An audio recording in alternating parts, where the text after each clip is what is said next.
Digital banking has made life more easier, but it also means we must be more alert than ever because one wrong click can open the door to cybertheft. This week, we'll be hearing from 5 insightful speakers. They'll be telling us about how to prevent fraud, giving us tips, expert advice, and sharing real stories. The Fraud Awareness Week is about empowering our customers and the wider community to protect themselves from fraud, especially in our digital channels. Fraud is evolving, scammers are smarter, but awareness and vigilance can keep us one step ahead. Do not share your PIN, OTP, or password. Your bank will never ask for them. Security in today's world is actually everyone's responsibility. Always verify before you ask, whether it's message, call, or link. This year, our team is combating fraud risk and cyber theft in digital banking. Protecting your money starts with awareness, and awareness starts with you. Together, we can reduce fraud risk, stop cyber theft, and build a safer digital banking experience for everyone. Let's stay secure, let's stay safe, and let's stop the fraud. Be safe.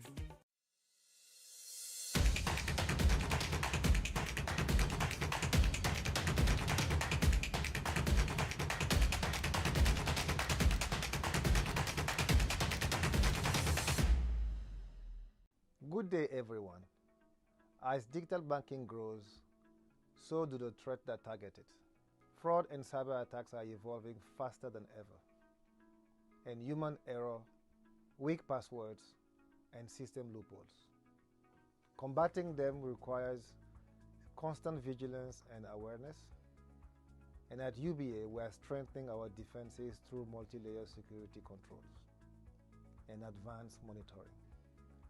But technology is only as strong as the people who use it. Each of us is the first line of defense. Be cautious with emails and links. Protect your passwords. Report suspicious activities immediately. Small actions make a big difference in preventing fraud and cyber threats. Let's stay alert, stay secure, and stand united to protect our customer data and our bank. Welcome to the UBA Fraud Awareness Week.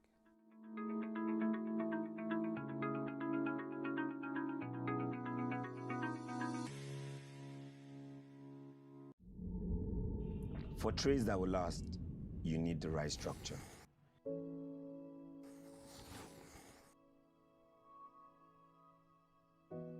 For a business that will work, you need the right support.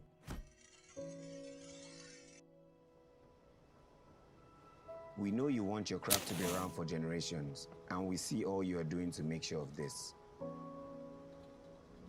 We know you want to expand your business and would not mind a little help. We have created unique solutions for you. From everyday banking needs that save you time to funding your business dreams. You know your business and we support your needs. Let us help you build for tomorrow. Open an SME account today.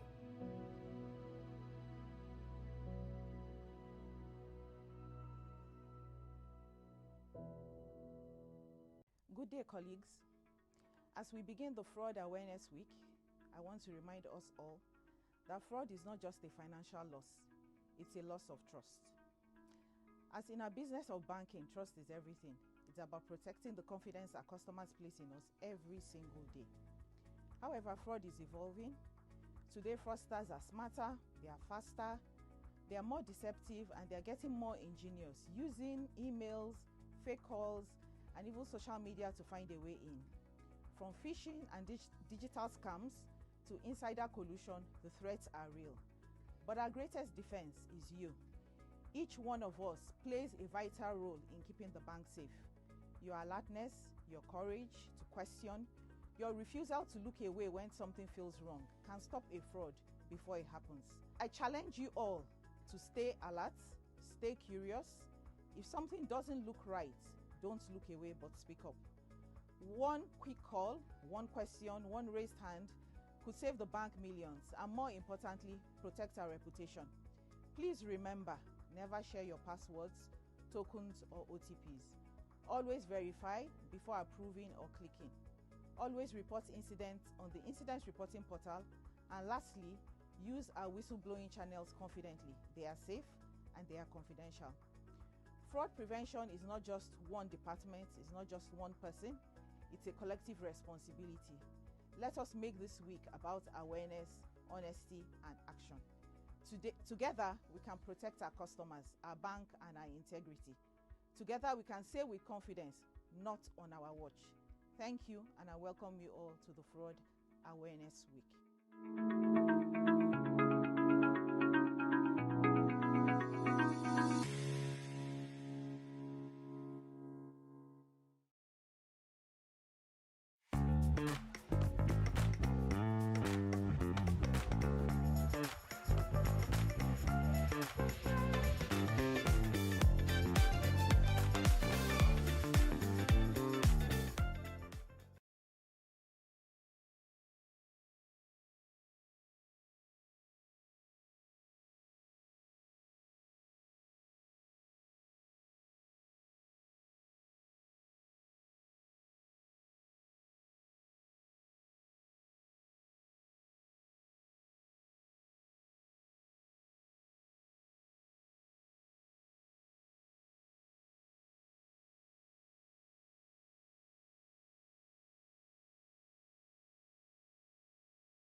We have some of our guests coming in. Indy, with your permission, sir, just a few more minutes and we'll start.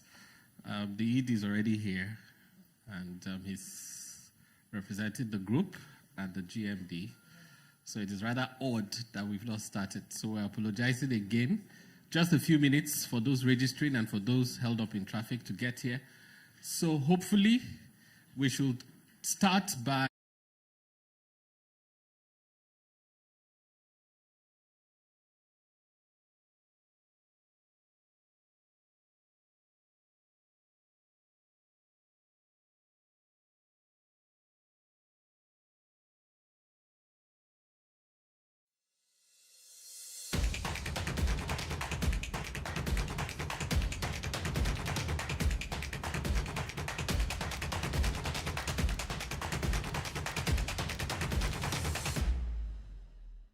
Good day, everyone. As digital banking grows, so do the threats that target it. Fraud and cyber attacks are evolving faster than ever, and human error, weak passwords, and system loopholes. Combating them requires constant vigilance and awareness, and at UBA, we are strengthening our defenses through multi-layer security controls and advanced monitoring. But technology is only as strong as the people who use it. Each of us is the first line of defense. Be cautious with emails and links. Protect your passwords. Report suspicious activities immediately. Small actions make a big difference in preventing fraud and cyber threats. Let's stay alert, stay secure, and stand united to protect our customer data and our bank. Welcome to the UBA Fraud Awareness Week.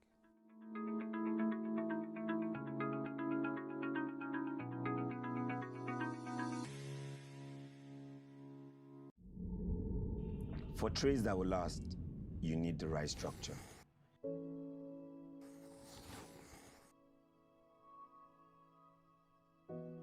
For a business that will work, you need the right support.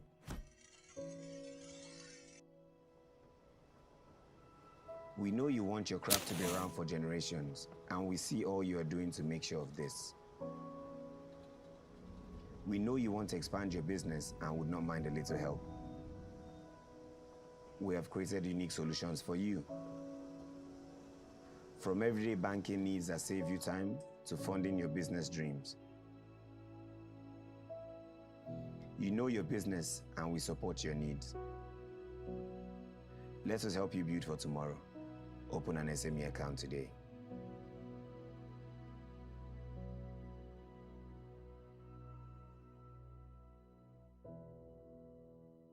Good day, colleagues. As we begin the Fraud Awareness Week, I want to remind us all that fraud is not just a financial loss, it's a loss of trust. As in our business of banking, trust is everything. It's about protecting the confidence our customers place in us every single day. However, fraud is evolving. Today, fraudsters are smarter, they are faster, they are more deceptive, and they are getting more ingenious, using emails, fake calls, and even social media to find a way in. From phishing and digital scams to insider collusion, the threats are real. But our greatest defense is you. Each one of us plays a vital role in keeping the bank safe. Your alertness, your courage to question, your refusal to look away when something feels wrong can stop a fraud before it happens. I challenge you all to stay alert, stay curious. If something doesn't look right, don't look away but speak up. One quick call, one question, one raised hand could save the bank millions and, more importantly, protect our reputation. Please remember, never share your passwords, tokens, or OTPs. Always verify before approving or clicking. Always report incidents on the incident reporting portal. And lastly, use our whistleblowing channels confidently. They are safe and they are confidential. Fraud prevention is not just one department, it's not just one person. It's a collective responsibility. Let us make this week about awareness, honesty, and action. Together, we can protect our customers, our bank, and our integrity. Together, we can say with confidence, not on our watch. Thank you, and I welcome you all to the Fraud Awareness Week.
For trades that will last, you need the right structure.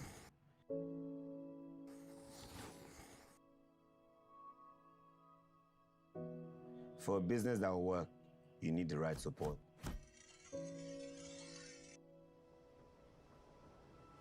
We know you want your craft to be around for generations, and we see all you are doing to make sure of this. We know you want to expand your business and would not mind a little help. We have created unique solutions for you. From everyday banking needs that save you time to funding your business dreams. You know your business and we support your needs. Let us help you build for tomorrow. Open an SME account today.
Welcome to Africa's Global Bank, the United Bank for Africa, partnering for progress across the globe, Africa's gateway to financial services. We welcome you once again. Welcome our friends who are also watching online. So it's good morning, good afternoon, and good evening. Depending on where you're watching us from, we want to say good morning again to our distinguished guests, regulators, partners, security agencies, digital innovators, UBA executives, and all our fraud-fighting champions gathered here today. Welcome to the grand finale of UBA's Fraud Awareness Week 2025 with the theme, Combating Fraud Risk and Cyber Theft in Digital Banking. This is not just an event, it is a movement across Africa, and it is exciting to note that UBA is pioneering this push across the continent. And it may also interest you to know that this event is running simultaneously across the 20 countries of our operation across Africa. And I think UBA deserves a round of applause for that. So like I said, it is not just an event, it is a movement across Africa. Today is special. It is not just another corporate gathering, it is a continental mission. This year's theme is bold, urgent, and absolutely necessary. Combating fraud risk and cyber theft in digital banking. UB has taken ownership of this fight across the continent. So why are we here and why does this really matter? This week has been eye-opening, engaging, and empowering across Africa. Fraudsters are getting smarter, faster, and more digital. And that is why we must stay several steps ahead of these guys. Like we learned on Monday, we said that there are some people who particularly study degrees in fraud to always stay a step ahead of everyone. So UB has made a bold choice not to stay silent, not to stay reactive, but to lead from the front. This is why the Fraud Awareness Week exists. And this is why stakeholders across the continent respect this platform. From Lagos to Accra, Nairobi to Abidjan, UBA is saying digital banking must be safe, secure, and trustworthy. And that is only possible when we join hands to fight cybercrime, cyber theft, raise awareness, and project this in a positive light to our customers.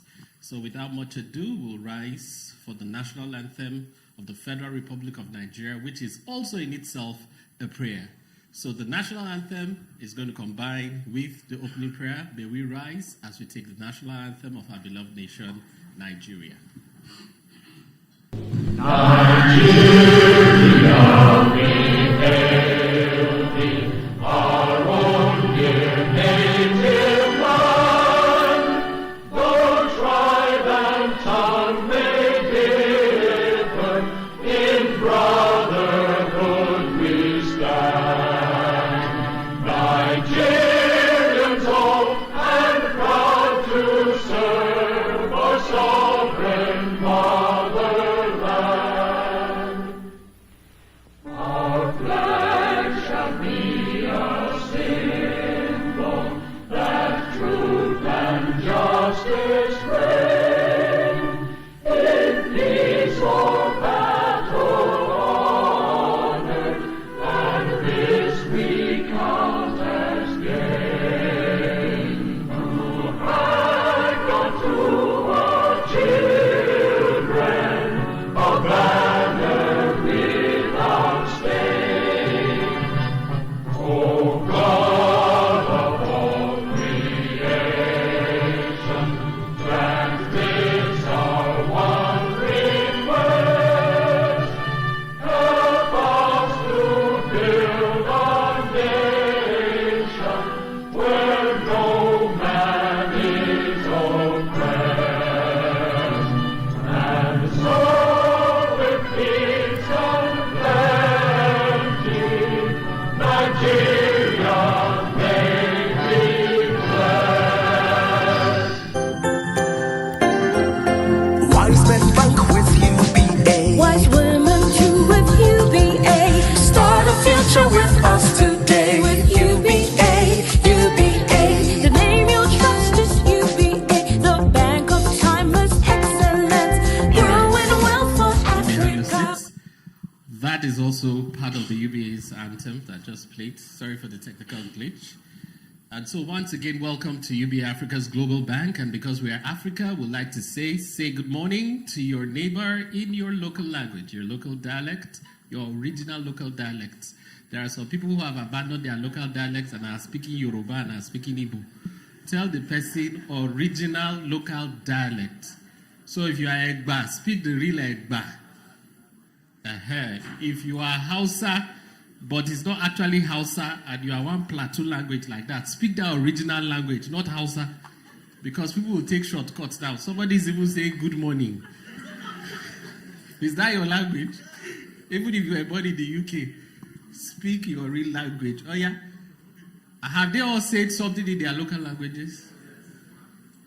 We have all. All right, great. And so welcome everyone once again. We welcome our executives. We welcome the Group Managing Director of Africa's Global Bank, Oliver Lauba, who is ably represented by our very own Executive Director with a swag, Ugochukwu Wagudo. He's here live, and he arrived here before us. Very interesting, very amazing. It's good when special guests arrive before you sometimes. It's good. We also have the lady that will be moderating today's session, Sherry Adegbenro. She's here already, I guess. Yes, that's her. I like this man. We also have our keynote speaker, Professor Godwin Emmanuel Oyedokun. When his profile will be read, today we were saying we have to edit it too. We have to edit about 4 PhDs. One. Okay. 4. So Professor Dr. Godwin Emmanuel Oyedoku once again. And then we have our panelist, Adebayo Adebisin, Fiyinfolo Okedare, Bright Chinwelu. Okay, let me just leave it for short. Bright Chilwe Tutu. Anyao, you're welcome. We also welcome everyone. We'll be continuing with our recognitions as we go on, and we'll not forget our gentlemen of the press and our Red TV crew that are here. Thank you for always supporting us, and we look forward to you telling positive stories of UBA's proactiveness in driving fraud awareness across the continent. We welcome our distinguished guests once again, our partners, stakeholders. Your presence shows commitment to tackling digital fraud at a scale. I will not be doing this by myself. I have my co-compares who are going to take over from here. Our very beautiful Susan and our very beautiful Chizzy. Thank you, They're coming up stage and they're going to take us up from here. Ladies, let's do this. Thank you. Thank you, Omide. We welcome you all to this memorable event. And because we are all fraud ambassadors, today is about learning, collaborating, and shaping stronger defense systems for Africa's financial ecosystems. Yes, we've had a series of events this week. Monday, we had the opening ceremony and the roadshow. We had media presence on Arise TV and TVC. We also had the market storm where we took this campaign to the streets. Thursday, we had the anti-fraud clinic where we took this campaign to the doorstep of our customers. And today we're gathered for the grand finale of the anti-fraud week. To go into the event, we would welcome the Group Managing Director, ably represented by the ED Risk, Ugo Wagado, to give the opening remark. Please put your hands together for him.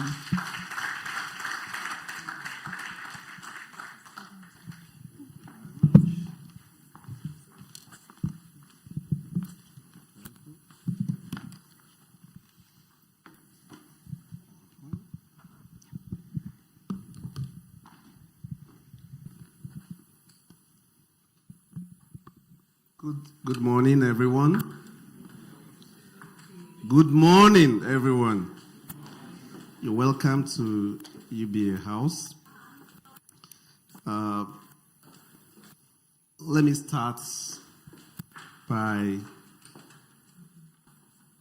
welcoming the Group executive management, senior executives, staff across UBA Group, esteemed regulators and agencies present, distinguished partners, industry leaders, representatives of Akebin, the Rablo Wood Professional Services Team, representatives of Central Bank of Nigeria, NDIC, FCCPC, chief audit executives of banks and fintech leaders here present, our media partners, Arise TV, TVC, Red TV, and others, ladies and gentlemen. On behalf of the Group Managing Director and CEO of UBA PLC, Mr. Oliver Lauba, I warmly welcome you to the closing ceremony of the 2025 Fraud Awareness Week, Africa's biggest and most influential anti-fraud campaign. Over the five years, we have reinforced a simple truth. Fraud prevention is not an event. It is a culture, a discipline, and a collective responsibility. What began in 2023 as a visionary initiative of the UBA 4.0 team has now grown into a continent-wide movement, one that strengthens trust, protects customers, and fortifies the integrity of digital banking across Africa. This year's activities, from the GMD's anti-fraud messages at the opening, to the Group Chief Internal Auditor's insights, media engagements, quizzes, sensitization drives, digital campaigns, on-site clinics, videos, and learning interventions have all deepened our capacity to detect, deter, and defeat fraud at every customer touch point. We are honored today to host a stakeholder roundtable session featuring thought leaders and industry experts whose perspectives are invaluable as we confront these evolving threats. Our keynote speaker, Professor Godwin Emmanuel Oyedokun, a man that has been said to have a very, very inspiring profile. So I leave you, wait for that. Our moderator, Sherry Adegbenro, Chief Executive of Eco Electricity Disco, and our distinguished panelists, our own Adebayo Adebeshin, he used to be in UBA, Finitolu Okedare, and Bright Anyao. You're welcome. We thank you for lending your experience and your voice to this important national and continental conversation. To the regulators, partners, law enforcement agencies, fintechs, collaborators, banks, and professional bodies represented here today, we are grateful for your partnership. Together, we share a mission to build a financial ecosystem where fraud has no refuge. To all UBA lions and lionesses across Africa, America, Europe, and the United Arab Emirates, thank you for your vigilance, your professionalism, and your commitment throughout this week. You have demonstrated once again that security is not technology alone. It is people, it is culture, it is leadership, and it is ownership.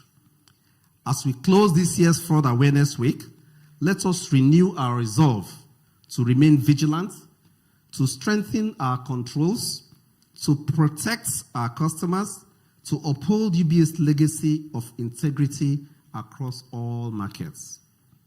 Fraud is borderless. Therefore, our defense must be collaborative, data-driven, and relentless. Let us continue to lead the industry, not only in innovation, but in trust, security, and governance. With deep appreciation to all our guests and partners, I welcome you once again to this closing ceremony and the stakeholders roundtable. Thank you for making this the largest and most impactful anti-fraud event in Africa. As we proceed, I leave you with these words from Nelson Mandela, and I quote, "Safety and security don't just happen. They are the result of collective consensus and public investment. Therefore, let us keep investing, let us keep collaborating, and let us keep defending. Stay alert, stay safe. Let's stop the fraud together." Thank you very much and welcome. Thank you very much, Ugo, for that amazing speech. Thank you very much.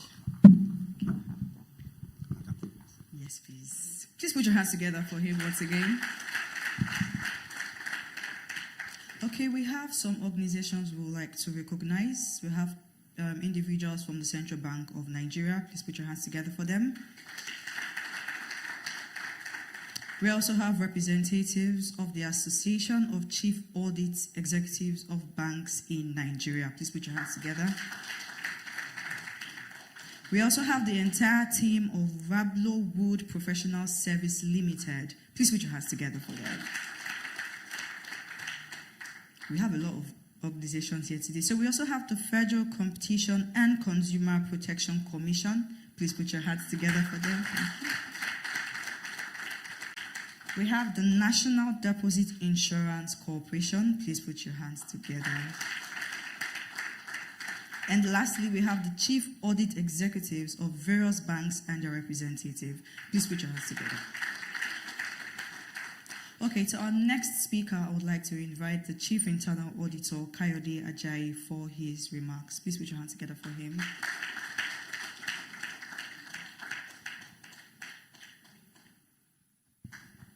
Thank you very much.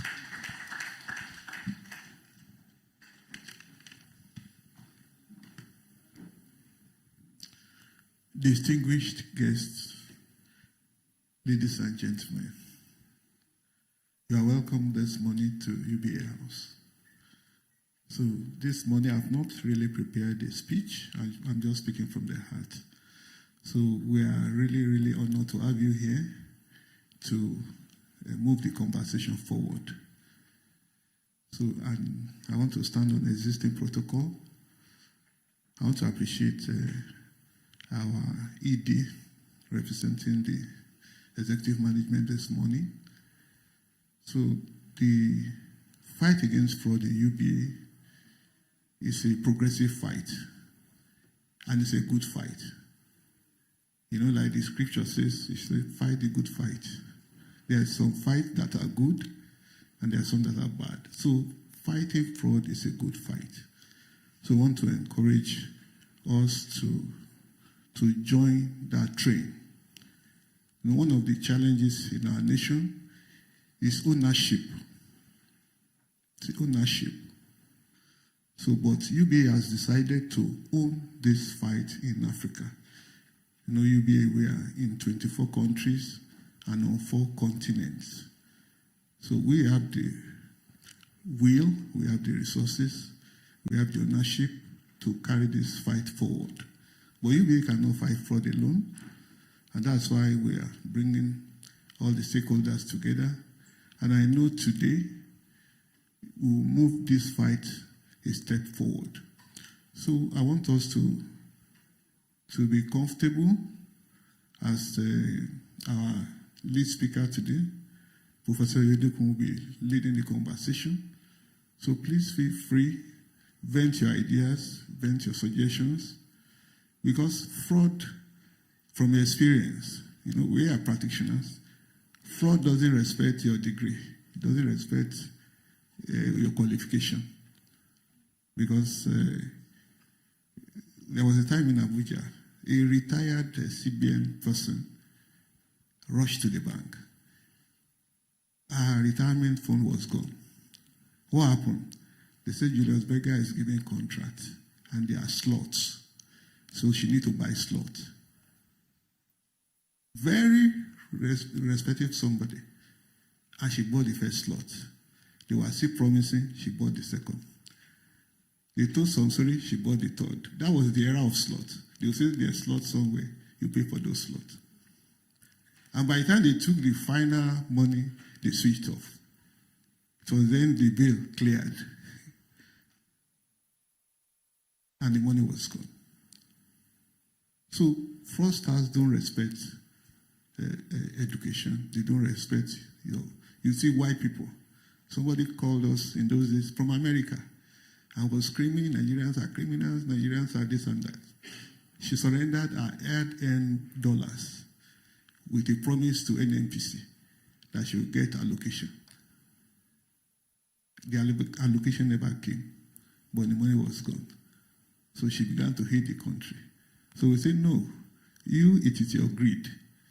We have laid down procedures, but you want to get crude oil allocation through the back door. So, like we have said earlier on, fraud is a trend. Slot is gone, allocation is gone, AI is here. But human psychology remains the same.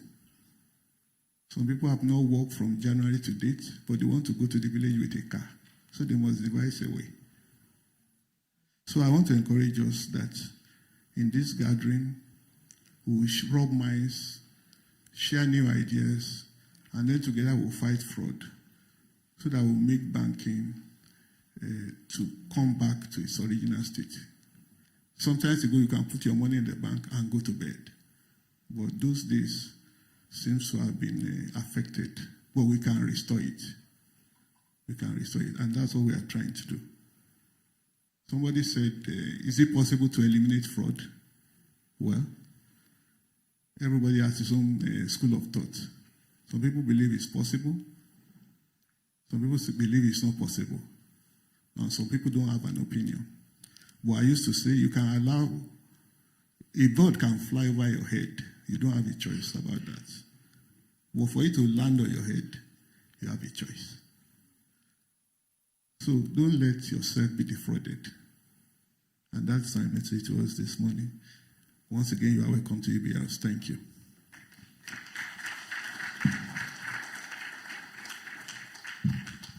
Thank you very much, the Chief Internal Auditor, Kayo Adai. Please put your hands together for him. We are definitely doing the right thing under your tutelage, and I'm a proud anti-fraud ambassador. Okay, I mentioned we have Rablo Hood here, and we would invite a member of their team, Emmanuel Nadi, for his opening remark.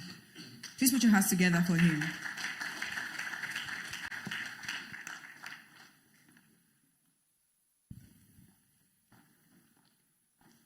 Good morning, distinguished executives.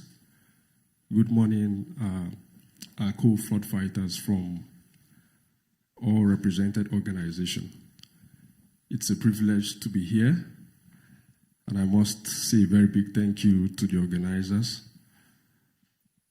Firstly, I would like to appreciate the Group Managing Director, Mr. Oliver Alauba, members of this great institution, very senior and distinguished management staff, colleagues in the fight against fraud, the host, the Acting Chief Internal Auditor, Mr. Kayode Ajayi, gentlemen of the press, distinguished ladies and gentlemen. It is indeed a great honor to be here representing Rabload's Counterfraud Learning Center, the sole authorized trainer and exclusive provider of the CFE exam review course in West Africa.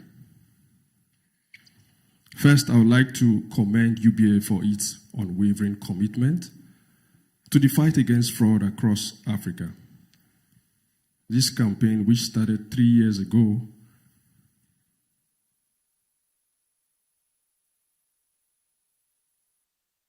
has grown into a formidable movement, one that reaches not only the major cities, but also the remotest communities across Africa.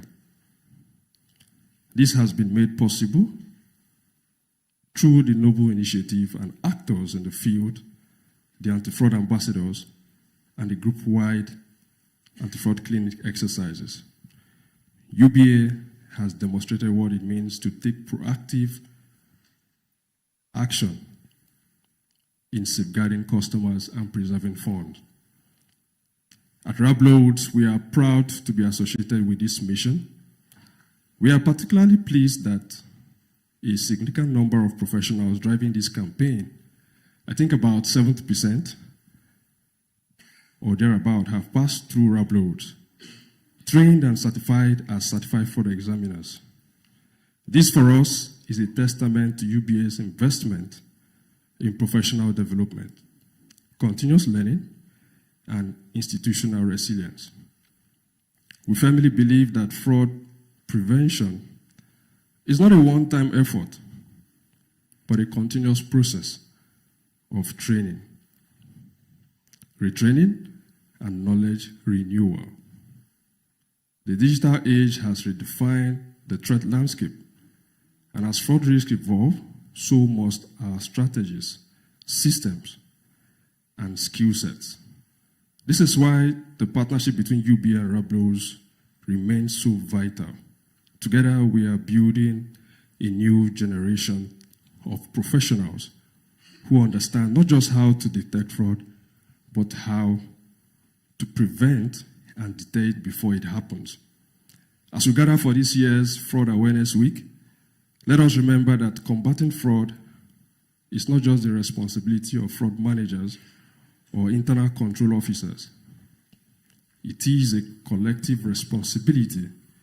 Every employee, every customer, and every stakeholder has a role to play in preserving integrity and trust in the financial system. On behalf of Rabload's Counterfraud Learning Center, I want to thank the Group Managing Director, the Group Chief Internal Auditor, and the entire UBA management team for their leadership and dedication to this cause. We also appreciate the members of the press and all partners who continue to amplify the message of integrity and accountability across Africa. Together, through knowledge, collaboration, and commitment, we can make fraud prevention not just an organizational policy, but a shared culture. Thank you, and God bless you. Thank you. Thank you, Manuel Nandi, for that wonderful speech. That was a wonderful speech. Now, moving forward to the keynote address of our theme for the week, which is combating fraud risk and cyber theft in digital banking. Very few people understand financial crime trends. Today's theme is in capable hands. Please let's welcome our keynote speaker, Professor Godwin Emmanuel Oyedokun, for a keynote that promises to open our minds and shaping our defenses. We'll now have his profile read out before he comes up. Professor Oyedokun is a multi-talented and multidisciplinary scholar practitioner of good repute with over 23 years of experience. He is a forensic accountant, public policy analyst, author, and international speaker with a professor of accounting and financial development at the Leeds City University, Ibadan, Nigeria. He is a visiting professor of accounting and finance at the Business School of the Nigerian British University, Nigeria, a visiting professor of forensic accounting and finance at Charisma University, Turks and Caicos Island, West Indies, and an adjunct professor of accounting and finance at Carford University, Igbesa, Nigeria.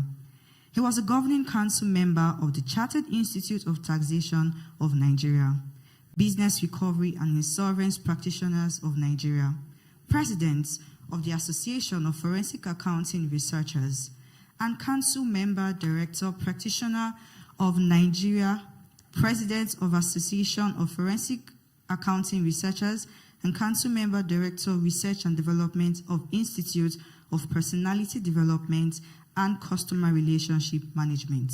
He is the board chairman of the Association of Certified Fraud Examiners, chairman, board of diplomats of forensic accounting and audits of the Chartered Institute of Forensic and Certified Fraud Investigators of Nigeria, amongst others. Please put your hands together for him.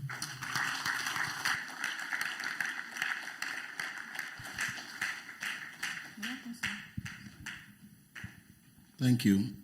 When your profile is read, and maybe the one that was read was actually 1/4 of it, you stand the risk of fraud when you want to talk to people that matters.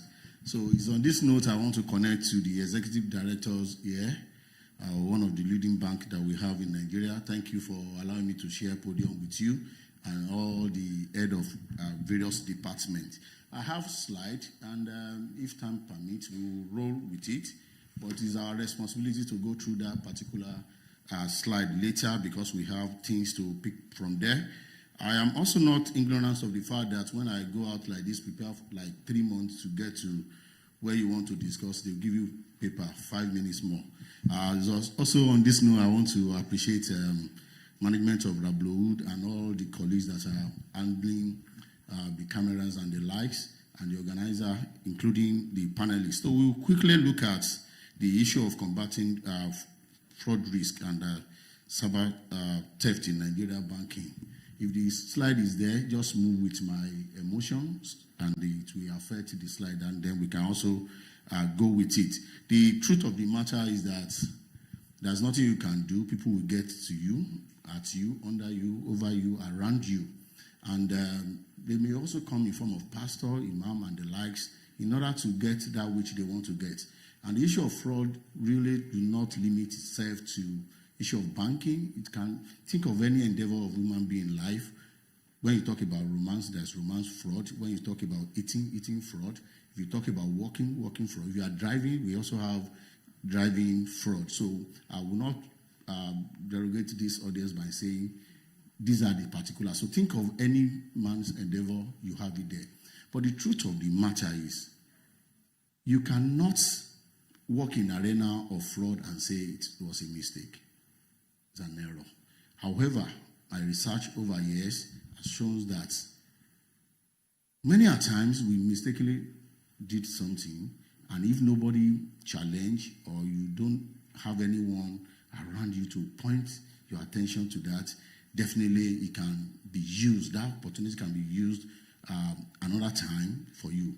And I'll give you an example. When we were growing up, unlike some of you that have sliver and golden spoon in your house, we were giving birth to in all those local area. So if you want to really take 10 kobo of your parents, when they put it on the table, just change the hands from one place to the other and wait for like 2 minutes or 1 day whether he will know. And my dad is very intelligent, so just know that you're also running risk of your finger being caught if care's not taken. So the issue is that when you pick it mistakenly and you put it in another place, let's assume it's error, and then nobody challenge you, nobody's looking for you, so you can as well go back there and pick it in a significant manner. So you need to now know that fraud can never be accidental in nature. It's planned, and it's always working well in a situation that is very beclouded. If anything is too straightforward, fraud will be difficult to. Anything that is complex, yes, you see element of fraud in that. So we have agreed over years that fraud is complex and it thrives when situation is beclouded. Okay, so I call it logical. When situation is very logical, you see a lot of people trying to manipulate the system. Again, the game of fraud is also not easy to do it single-handedly. So if you take care of your friend with the kind of secret you give to your friend, Sherry, you will notice that your enemy will not have anything to use against you. So in any organization of this nature, and I particularly leave it on banking industry so that we can drive it home and we are not creating so many bus stops concerning this, is this, that when people want to get to you, you need to be careful of the chain. The most intelligent guys in your anywhere, your house, your office, is the most dangerous person they can use to get to, because those are the people that have information. And that's why Yoruba wisdom is very, very important. I'm a chief in Yoruba land, and I know that tikuli obakpani to diole pani, meaning that if people at home with you didn't open door unnecessarily for your enemy. Enemies may not be able to come and strike you. So you need to take this very well. Now, let's talk about banking, in which you and I cannot come here and be divining banking to you, but you know that just like we have blood in our system that helps us to do whatever we are doing, we also have banking as one of the lively blood of any economic and nation. If you want to shake this economy, just what happened to me within the last 3 days in terms of code, Qatar and everything and cough, if it happened to banking industry, then there will be a lot of issues. So that's why you need to know that the issue of assets, debt, and the stability of economic rest upon the banking industry. So you must be careful and ensure that we take care of that aspect. And if you look at the interconnected triangle that you are seeing on the board, if you can see it, I have fraud risk, and cyber threat or attack. But look at it. If something is risky, must it be negative? If they say something is risky, must it be negative? Okay, so in my usual characteristics, I disturbed some of my PhD students last year that they should write on economic benefit of fraud. And they thought I was crazy. I wasn't, because I've written so many. I have 35 books. And I don't know what I will be using my brain for again. I said, okay, let's even look at the economic benefits around risk. And I don't want newspaper to say I say there is economic benefit in risk. But if I analyze it very well for you, you will understand what I'm saying, that now we are seeing some quantum leap. But when something is risky, it could either be positive or negative. Okay, I'm not going to teach you or talk about the positivity of it. But the truth of the matter is that if I'm expecting 10,000 naira from my mom and she gave me 11,000 naira, I would rather be crying, because I know that it will come with some of responsibility that I may not be able to cope with. And if it is also below it can also be a risky venture. So therefore, you must understand the basis of it and how fraud naturally affects that which you do. So under the fraud, I give you the fact that the issue of Godwin picking 10 kobo of his father when he was very young from one side to the other, which happened to be physical in nature, is no longer going to hold pace, because it's going to be difficult for any one of our staff in any bank to dip hands in default and take money out without so many things happen. And I give you an example. When I was very younger, my dad will take us to University of Ibadan. In the gate, there's a particular bank by the right-hand side. I don't want to mention the name of the bank, not because of anything, but I'm not promoting any brand except the brand that is paying me for today.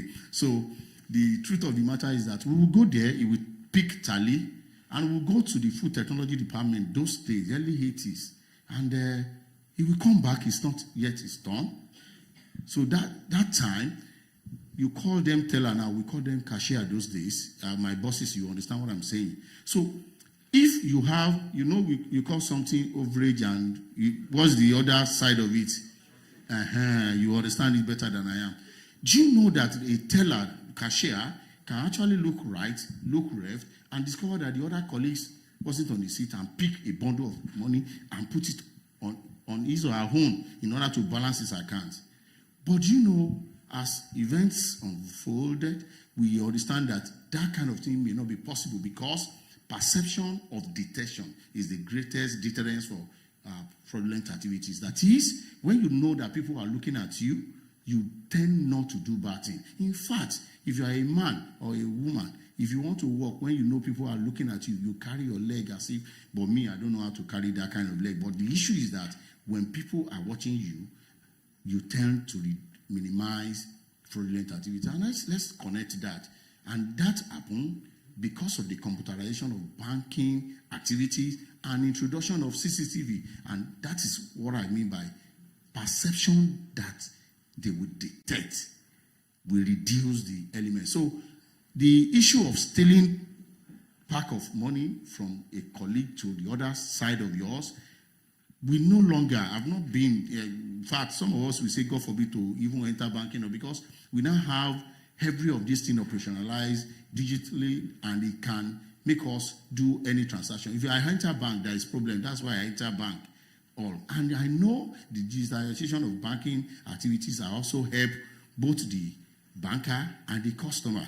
And that's what we teach in banker-customer relationship. So the cyber theft is now ending. That is, you no longer pick physical cash, you now do it in all those ways, Yahoo, and the like. So we also need to understand that Yoruba proverb that I talked about, and there's another one from Ibadan which make me to love Ibadan people. They will not even abuse the person that stole your money, but they will ask you, why did you put it there? And that's one of the principles that guides me. I would rather, in my house, when I want to sleep, lock the gates. You know, in Yoruba land, we have something called agonodi, that small gate. Elderly people will understand what I'm saying. You lock it. It's very short. Lock it. Then when you get to the sitting room door, you lock it. You now put something at the bar. You understand? Yes. When you now get to your room, you must still lock it. Then ensure that if you are the one that sleep nakedly, get your boxer beside you and lock your drawers. By the time the fraudster will be destroying the gates, it will take time. You will have woken up and enter your boxer. Get ready. Before you get to the agonodi, before you get to the main door, and you are ready, and you are ready to strike. And that is exactly what I'm pushing to you all today, that you must be more ready than the fraudster. And again, note that antivirus produced yesterday, we can never have capacity to quarantine, remove, delete virus produced today, because they are both softwares. And don't forget, software have been defined as set of programs, while programs is set of code written for computer to perform tasks. Okay, so whoever is more intelligent in producing software that can quarantine and software that can also cause harm will hold the order of the day, and it's money. So you are defending your house against external aggression. They are also fortifying themselves to break into your whatever systemic thing you have, and they can only use all of us that are very intelligent in the house. So take care of the most intelligent guys in your ICT room. Take care of the most important person that give you food. If you must be person, it has to be that your PA that know whereabouts. So I'm only using this. I'm not saying that's what you do, but let's be guided about that. So we have Nexus, and the Nexus will be in form of a digital exposure, integrated strategy, insufficient control, and ecosystem composition that we have. And again, I wouldn't know. When I leave my office, I leave as if I'm not coming back to that office again. Okay, so I don't have my office key with me. And the fact that I have key to my office means that so many other people have it. Because if I'm here now, somebody wants to pick something in my office, I shouldn't be panicked. I don't bloody care. But how many of us can say that? How many of us will not be in the office and you are safe that Kasala, like my street guys will say, will not bust before you come back? So what we are trying to say is that why wouldn't a particular staff of yours not want to go on leave? Why wouldn't you want to take promotion? Because you know that rock you are sitting on, despite the fact people see it as rock, water is actually coming to your bum from it. And because of that, you have legitimized immorality, lack of ethical standard. So let us look at that. So if you look at foundation of digital banking, we have conducted research to the extent that we can confidently tell you that about 66% of your customer will actually notice fraud and they will not come back. So do you want that kind of thing to happen to you? So if you are not fortified, have all those things in place, there may be issues. So you look at the fact that when they notice any fraudulent activity, and that's why most of the financial institutions don't like echoing any fraudulent activities that happen to them. They would rather want to treat it internally. But because the fraudster also know that you don't want to shout, you are empowering them more. So if I still have time, I'll get to where I will advise on that. So just know that a damaged reputation, it increases risk. And we now have some certain challenges facing digital banking, and one of it is fraud risk informed strategy. We also have cyber theft, and then the response rate. And that's why the like of Sherry will say tone at the top. What is the tone you are giving at the top? And again, another thing we need to be careful of is, if somebody wants to go to the funeral of his father and he left with his child, he's only telling the child that if I die, this is how you will bury me. If you are making use of your subordinate to perpetrate fraud in banking industry, you are also empowering such subordinates. Okay? And I always tell people, if you are in this hall, I've worked with you before and I've defrauded and you are part of it, please raise your hand. But how many of us will be able to do that? Because even when you want to perpetrate fraud, you use those subordinates. And that's why you cannot control them, because they have what we call ashuri, the secret. So we need to also be careful. So the digital banking fraud is faster now, smarter, and coordinated because of the one thing real-time cyber attack is like this. Crime as service. Some people now specialize. That's their own daily job. We also have this social engineering that even more than I am. Then it can't happen without insider collaboration. Please, when you notice any fraud, any attack, check your house first. Check first. Chances are that somebody has opened the gate. Because apart from the fact that intrusion can come, but some certain people would have given pattern of, even carelessly, maybe they are in wedding party, they are in beer parlor, people talk carelessly, and they get certain information about them. So let's look at technology as a solution. And this should take you from a reactionary level to a kind of predictive level. And when we talk about theory, we have normative and we have positive. Positive this is the way we do banking as of today. In what I've been teaching people since 1999 about banking operation, this is what we do. But how should banking operation be done? That is what it's all to be, right? Then there is handshake in between what it is today that we practice, the way we use our green biro to vouch, and what should be vouched.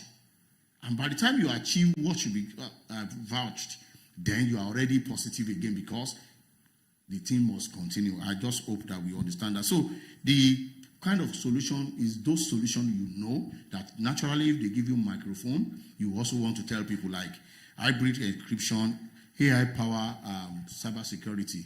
Now, the advent of artificial intelligence is also now making it easier for people to now cover their tracks and understand the way you do things.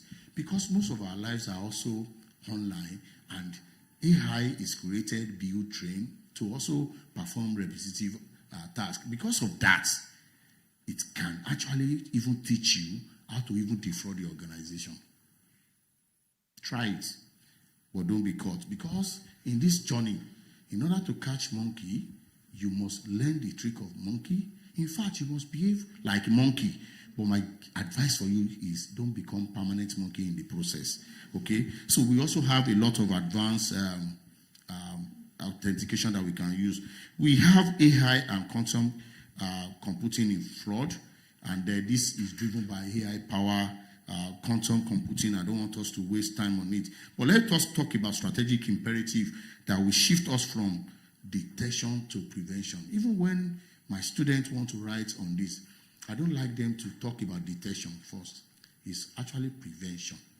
So if I will have code and I know, if I quickly talk to my doctor, prescription as to what I will use in order not to have that code, so that I will not be messing myself up when I hold microphone in this occasion, means that I should use it. If I forget or I drop that idea and I allow the malaria to enter my body, it means I did bed rest. It will cost me a lot. Now, you will quarantine it, you will remove the malaria from my body, but it will have collected a lot from me. So don't allow fraudulent activities to pass your table. Institute things, processes that can actually make fraudulent activities to be less attractive. Because when you prevent, no matter how much you spend on it, it is still better to spend that money to prevent than to now set up all these beautiful professionals to now go and be brainstorming on how to detect. Yoruba will also say that you have calabash, you mark it as sign to indicate that that's your calabash. If it is stolen, it is when you see that calabash that you'll be able to see your mark on it. So you rather don't allow anybody to see your calabash, because you will not be able to use that calabash to drink palm wine, to drink your water, and to also have your food on your table. Okay? So that's why we must be very careful. So identity security, transaction intelligence, endpoint infrastructural security, and human layer security must be solid. As we are saying it, they are also hearing us. The moment you try to train yourself, they are also among us. As we are telling ourselves the secret of doing it, they are also listening to us. So they are with us. We are the one. And that is why I love the fraud triangle theory propounded by Donald Christie. Still the celebrated one. Say, why do good people perpetrate fraud? Why do you steal other people's money? And he has rested that on 3 principles. I know you know it. But whenever I want to discuss it, I discuss it based on the audience I have. He said, number 1, pressure. Number 2, opportunity. Number 3, rationalization. If you are armed robber, you don't need to be bothered about all those pink fingers and the factors as propounded by Donald Christie, who happened to be student of Edmund Sunderland during his PhD. And we have identified that, okay, I was coming from my house, my wife, who gave birth to 4 children, and the name of one is Philip, Baba Philip. You are going today, there is no money. Please ensure you come back with money. That's a pressure. It's a financial need that I don't want to share with anybody so that you don't mess me up because of my shoulder pad. And I got to the office. My CIA went to the toilet, and the vault or safe with pack of dollar was opened. And I look at the left, right, and I pick it. That's physical theft. But don't forget the kind of explanation I'm giving now for the people online. They will also look at that, say, oh, he has gone to the toilet. The password, the combination is left on the table.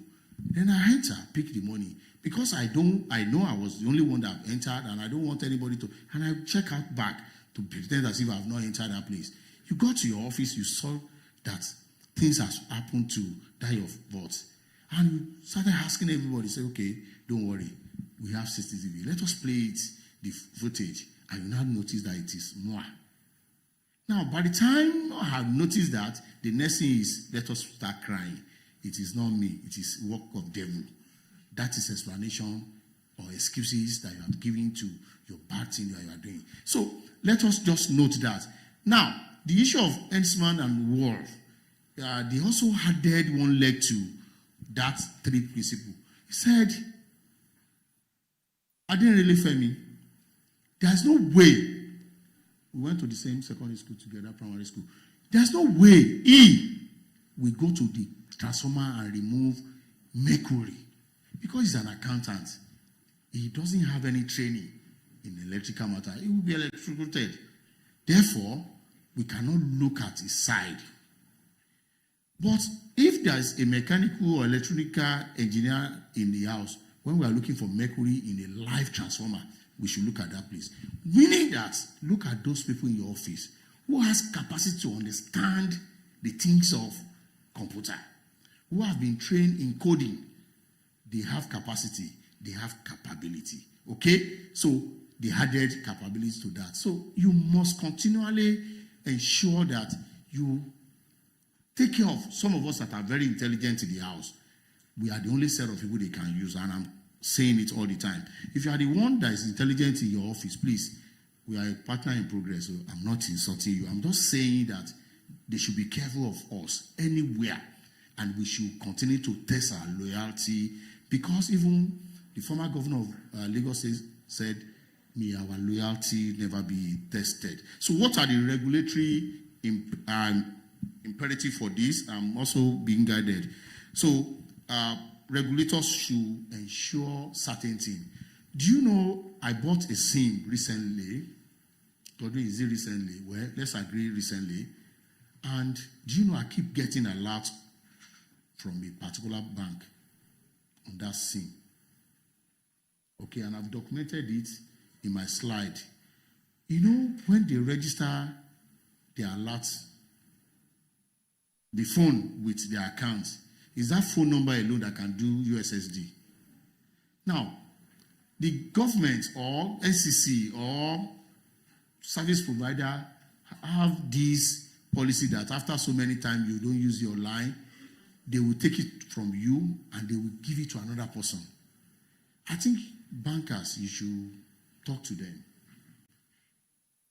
If you are a professional, let's say ICANN member, you have been allocated membership number. If that person died, we don't reallocate that number. They go to the heaven with the number. I think you should start talking to them. And I'm saying it with all sense of responsibility that once a number is allocated, don't reissue it again. I still get the alerts tomorrow. Meanwhile, if I have any other SIM as well, maybe because of error of omission or commission, I didn't have it again, I couldn't retrieve it, somebody can. And if you can guess my number, my account, don't forget that whatever is masked in terms of sign-on is unmasked at the back end with the IT people. And that's why most of the things that our guys are doing in banking, bankers, is they know people that have died, they will be passing debits into their accounts. That's one of those things they do. And you that you don't do it, you now want to kill yourself, say, oh, you don't have money. Is it the same Nigeria? No. So you better continue your own way, because the end is always not good, palatable. Certain persons in Nigeria have been celebrated, and you even want to name your children after them. But now they are in jail. Can you name yours? God forbid. So wouldn't you rather continue like this and motivate people actually not to go into that? So I've documented that, and I said customer restitution guideline must be done. Mandatory SIM swap delay window must be created. I think that will help us. Now let's look at interbank and industry collaboration. Let's look at interbank and industry collaboration. Now look at it. In my village, a mask of a service provider was erected and is working. Another service provider will still want to come and erect another one. The fourth one will also come. What happened? Why don't we just say, okay, I am service provider A, B, C, D. Let us do one mask. Let me put my device on it, put your own, and we pay share service on it. Instead of starting all over again to go and have your base station, your inverter, the security, and the likes. So I want to suggest that there should be shared blacklist. If somebody works in a bank and he has used his own life to create trouble for that bank and the bank is nowhere, he should not gain employment in any bank again in Nigeria. How do you achieve this? Share blacklist. That is, let us have a place where, even if you don't want to put it in the news, bankers committee come together and say, okay, if any of your staff misbehave, log it here. So by the time another recruitment is coming, no matter the deposit the person is bringing, can Satan give you something without collect another thing from you? So why do you want his or a deposit and you now create another problem in your organization? So let's look at that. Intelligence sharing can also be one of the order of the day, so that how have you been managing? And that's why the issue of committee of internal auditor of bank, committee of compliance, people should allow us to continue to share that. Joint threat intelligence We also have coordinated rapid response, cross-sectional or sector that cyber threat. You can do all these things and ensure that we are able to go. So I put for you, because I know there is no time, pillar of defense, which must be multi-stakeholders collaboration, banks and regulator, legal and supervisory authority, public-private partnership. We should come together and ensure that we are able to do this. Build robust institutional fraud defense capability. You can only do that by starting from the governance aspect of the organization. I talked about tone as a top the other time. If you are the one that is like a sky about things, people are actually watching you and you are training people invariably. So we look at that, look at your process, make sure it is secured, and there must be independent fraud risk review. Let no one start this process and end it, because they will not tell you the truth. And don't forget about stakeholder theory that says everybody's interest must be taken care of. Chances are that if I'm an employee of a particular organization, I want my interest to be more protected. And it will definitely be at the expense of another stakeholder. So we should come together, ensure people are taken into consideration, especially when it comes to cybersecurity awareness. Now, technology. There's nothing you can do again. It has come to stay. In the next 10 years, just like you were counting back to those 1980, where you have passbook. I use passbook. Is it passbook they call you that time? Paper that when you go to bank, they will be writing it. I use it as small as I am. Okay? Now, we are no longer doing that. So also, this thing that is like my local people is checking you, this time, there will be a better one in future. And you also smile. So how do we continue to translate this so that when we get to that future that we may have been hold, how do we smile during that period? So ensure you talk about technology and it will continue to be there. So take customer protection as one of your strategy, and you must prioritize by clear communication, early reporting, rapid response. If I have any incident of fraudulent activities and people are dilly-dallying in reporting it, you are empowering those that are learning to do fraud tomorrow. And when you also detect early, and say, see, Shamalo, just go. That is also a very bad tone, because they know that you don't want to shout. Okay? When you are not my mommy that will be beating you, and she will still say you must not cry. You know, that kind of thing. So you need to be very careful when it comes to that. I gave us a case study that we'll look at, but let's quickly, within the next few seconds, look at the emerging fraud trend. Just make sure you are very, very conversant of AI-powered deep fake. I went for cybersecurity training, and we were mandated to do certain rough work, attack certain institutions with their permission. And I discovered that as I'm talking here, we can remove my head and put another head there, and you think it's that person that is talking. So many are times when you also use all this, what you have as login, it can also fail, because people now can use deep fake. The voice will still be, but the body is not. That's why you see all this cartoon of Wike and Soldier, fighting, or Trump and Tinubu fighting. What they use is deep fake. That shows that certain things can be manipulated, and you think it's very real. Identity fraud, please work on that. QR code fraud, API manipulation, and cryptocurrency. I know when my former EFCC man come here, we'll be able to shed light on that. So build trust and resilience in your digital banking fraud.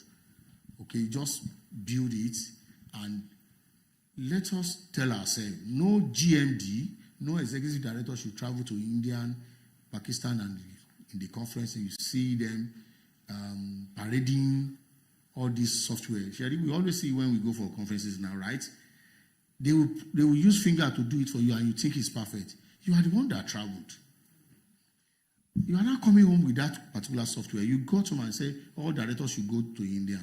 They will go there. Instead of sitting down in the conference, they are going to go and buy cars and the likes. They will just register and come back. I'm so sorry. This Godwin, I hope you will not call me again if you don't want me to say the truth.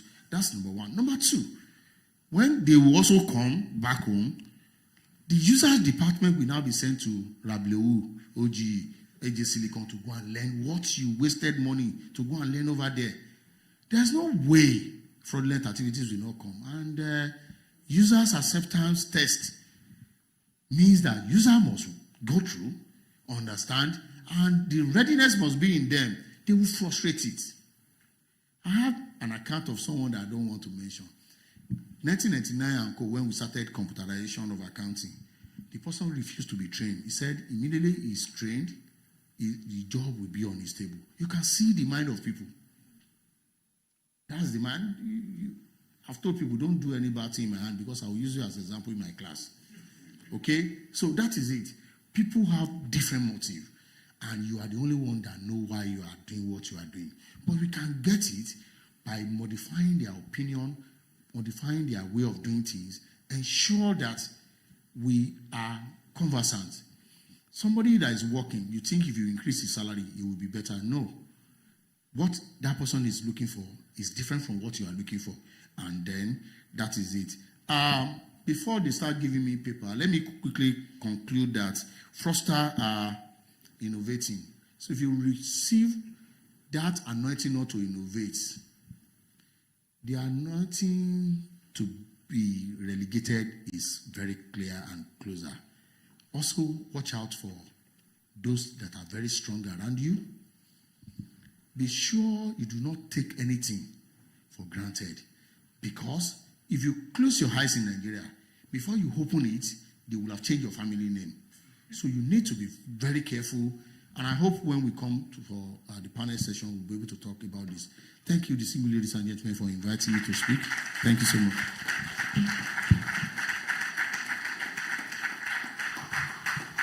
Please, I think we should keep clapping for that amazing speech. Thank you very much, Professor. Thank you. That was an insightful. I hope I stay on your good books so that you will not use me during your class. Okay, so we would like to thank the professor for that amazing speech, and we would take a short break for us to stretch our legs, take a walk, take some water, feel refreshed, and then we'll come back for the panelist session in 5 minutes' time. Thank you very much. But it also means we must be more alert than ever, because one wrong click can open the door to cybertheft. This week, we'll be hearing from 5 insightful speakers. They'll be telling us about how to prevent fraud, giving us tips, expert advice, and sharing real stories. The Fraud Awareness Week is about empowering our customers and the wider community to protect themselves from fraud, especially in our data channels. Fraud is evolving, scammers are smarter, but awareness and vigilance can keep us one step ahead. Do not share your PIN, OTP, or password. Your bank will never ask for them. Security in today's world is actually everyone's responsibility. Always verify before you ask, whether message, call, or link. This year, our team is combating fraud risk and cyber theft in digital banking. Protecting your money starts with awareness, and awareness starts with you. Together, we can reduce fraud risk, stop cyber theft, and build a safer digital banking experience for everyone. Let's stay secure, let's stay safe, and let's stop the fraud. Be safe.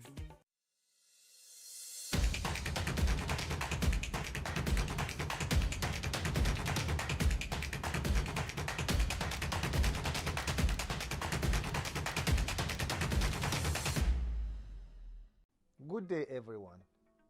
As digital banking grows, so do the threats that target it.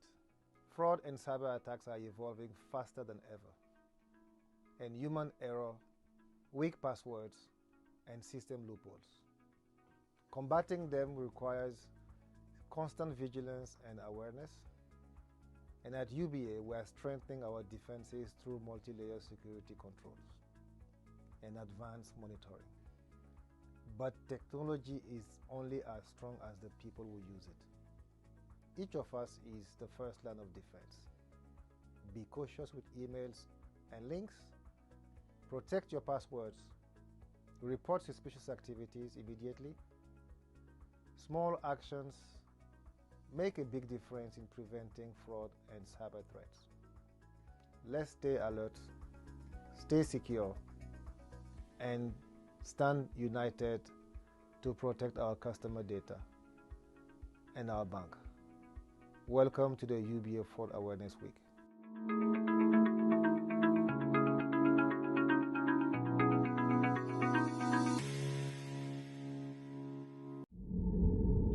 For trades that will last, you need the right structure.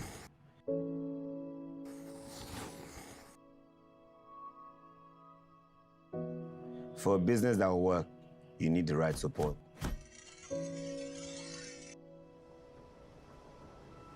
We know you want your craft to be around for generations, and we see all you are doing to make sure of this. We know you want to expand your business and would not mind a little help. We have created unique solutions for you. From everyday banking needs that save you time to funding your business dreams. You know your business and we support your needs. Let us help you build for tomorrow. Open an SME account today.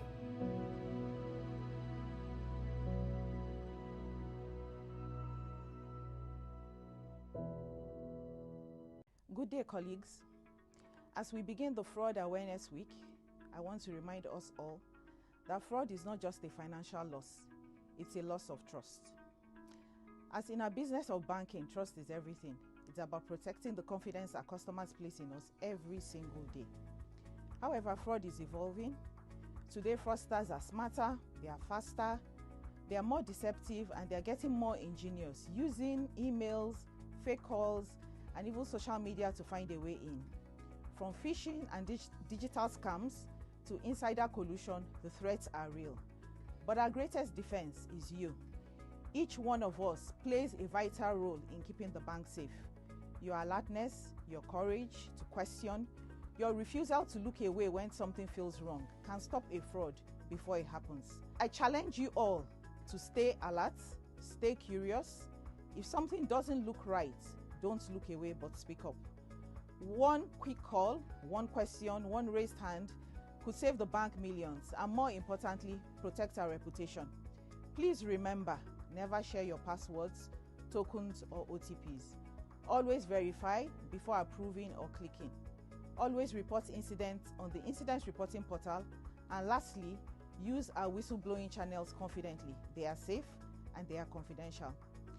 Fraud prevention is not just one department, it's not just one person, it's a collective responsibility. Let us make this week about awareness, honesty, and action. Together, we can protect our customers, our bank, and our integrity. Together, we can say with confidence, not on our watch.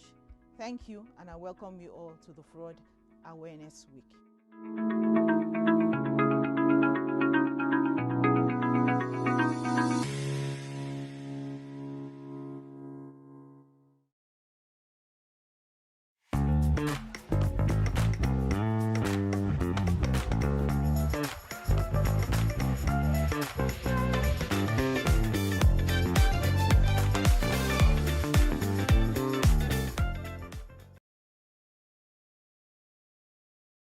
Digital banking has made life more easier, but it also means we must be more alert than ever because one wrong click can open the door to cybertheft. This week, we'll be hearing from 5 insightful speakers. They'll be telling us about how to prevent fraud, giving us tips, expert advice, and sharing real stories. The Fraud Awareness Week is about empowering our customers and the wider community to protect themselves from fraud, especially in our data channels. Fraud is evolving, scammers are smarter, but awareness and vigilance can keep us one step ahead. Do not share your PIN, OTP, or password. Your bank will never ask for them. Security in today's world is actually everyone's responsibility. Always verify before you ask, whether it's message, call, or link. This year, our team is combating fraud risk and cyber theft in digital banking. Protecting your money starts with awareness, and awareness starts with you. Together, We can reduce fraud risk, stop cyber theft, and build a safer digital banking experience for everyone. Let's stay secure, let's stay safe, and let's stop the fraud. Be safe.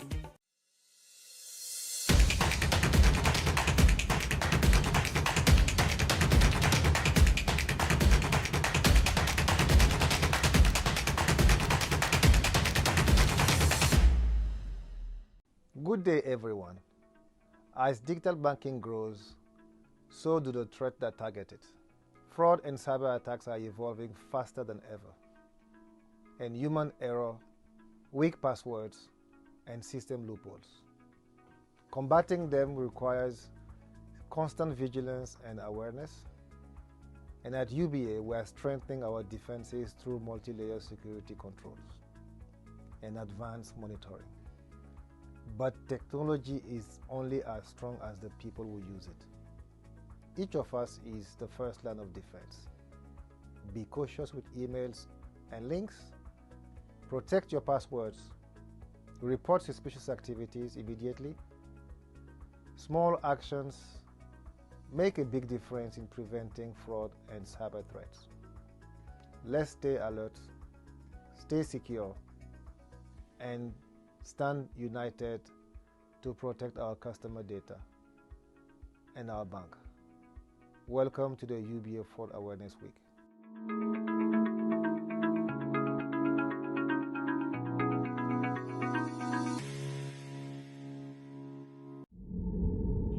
For trades that will last, you need the right structure.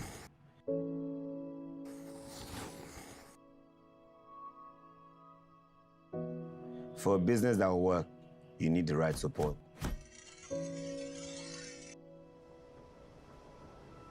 We know you want your craft to be around for generations, and we see all you are doing to make sure of this. We know you want to expand your business and would not mind a little help. We have created unique solutions for you. From everyday banking needs that save you time to funding your business dreams. You know your business and we support your needs. Let us help you build for tomorrow. Open an SME account today.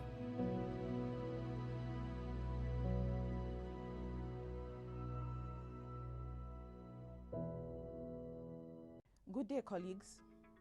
As we begin the Fraud Awareness Week, I want to remind us all that fraud is not just a financial loss, it's a loss of trust.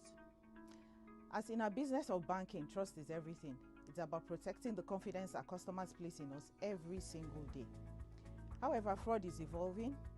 Today, fraudsters are smarter, they are faster, they are more deceptive, and they are getting more ingenious, using emails, fake calls, and even social media to find a way in. From phishing and digital scams to insider collusion, the threats are real. But our greatest defense is you. Each one of us plays a vital role in keeping the bank safe. Your alertness, your courage to question, your refusal to look away when something feels wrong can stop a fraud before it happens. I challenge you all to stay alert, stay curious. If something doesn't look right, don't look away but speak up. One quick call, one question, one raised hand could save the bank millions and, more importantly, protect our reputation.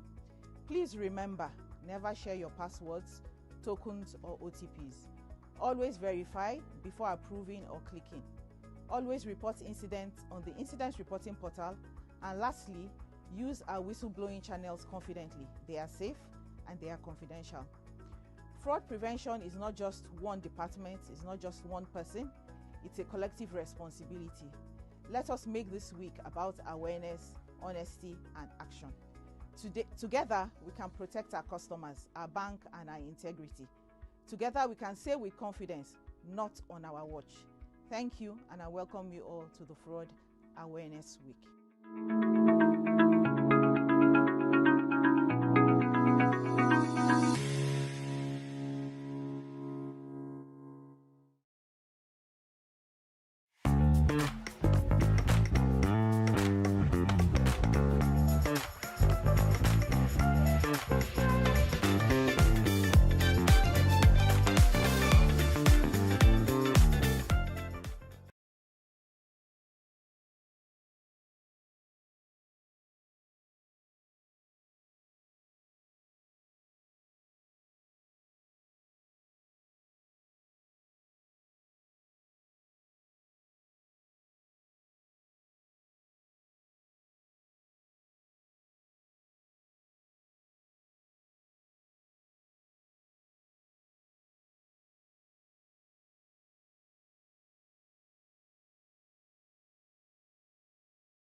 Good day, colleagues.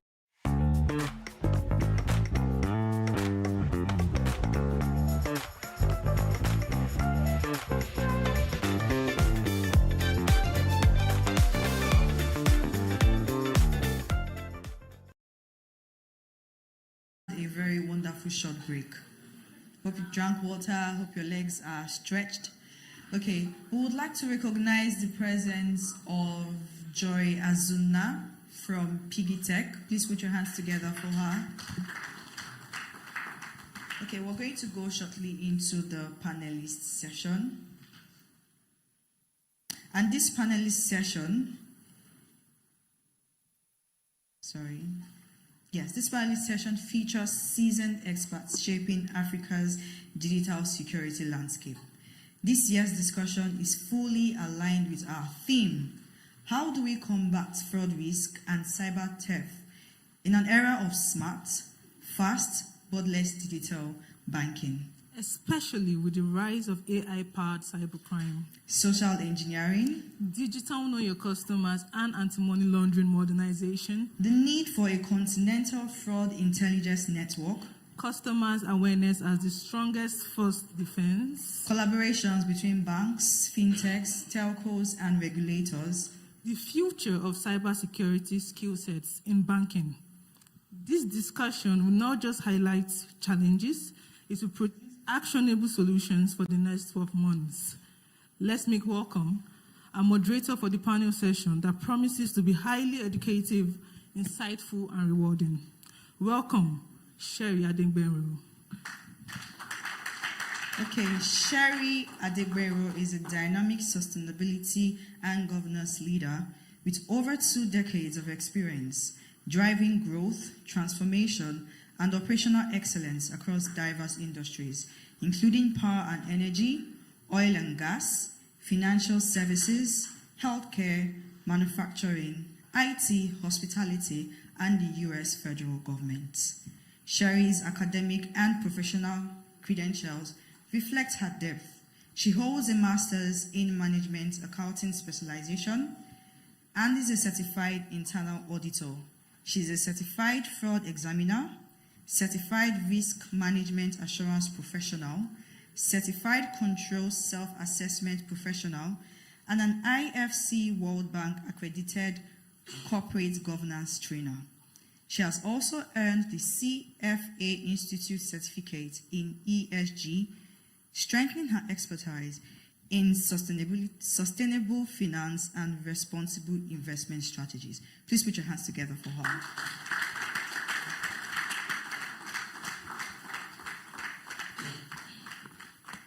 Our next speaker or panelist is Adebayo Adebinshi. I hope I got that right. Adebayo is an audit assurance and risk management leader, GRC speaker, and thought leader. With over 2 decades of professional experience across external audits, internal audits, accounting and finance, fraud investigations, risk management, business continuity, and technology reliance in financial, telecoms, and fintech industries. He has distinguished himself in using technology to transform control into accelerants of business strategy and turning risk practices into relatable value for boards and C-suites. Adebayo is currently Chief Internal Auditor at InterSwitch Group, leading the strategy and execution of the group's internal audit program. He has had roles in financial reporting and internal auditing. He started his career at Deloitte, where he built a foundation in assurance and advisory, working across various clients, including banking institutions, insurance institutions, financial regulators, and regional development banks. Please put your hands together for him.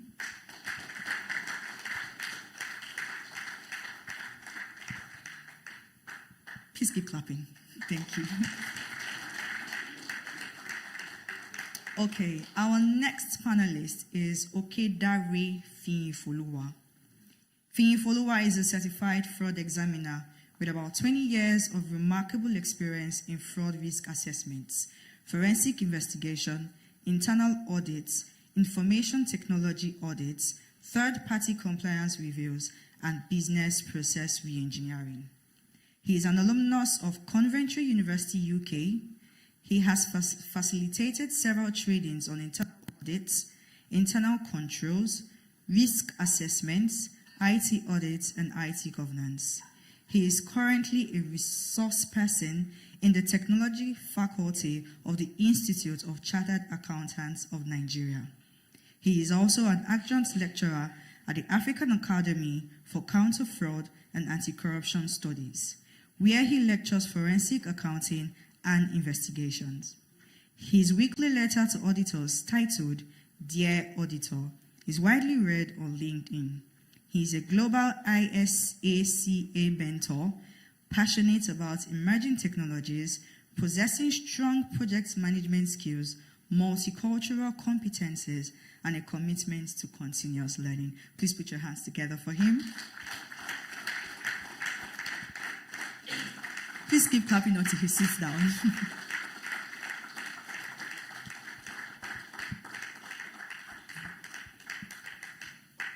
The last but not the least panelists. We have Bright Anyanwu, Senior Compliance Manager. He's a Senior Compliance Manager and MLRO West and Central Africa. Please put your hands together. Bright Anyanwu is Senior Compliance Manager and MLRO West and Central Africa. He's a seasoned compliance professional with extensive experience in both the public and private sector. He's a certified anti-money laundering specialist and certified fraud examiner, and also holds certifications in blockchain analytics for Chainalysis, KLT, and Reactor. Bright has also received specialized forensic training from the Nigerian Defense Academy, U.S. Secret Service, and the Spanish Specific Police, and the National Crime Agency in partnership with Focus Training in the UK. Please put your hands together for him.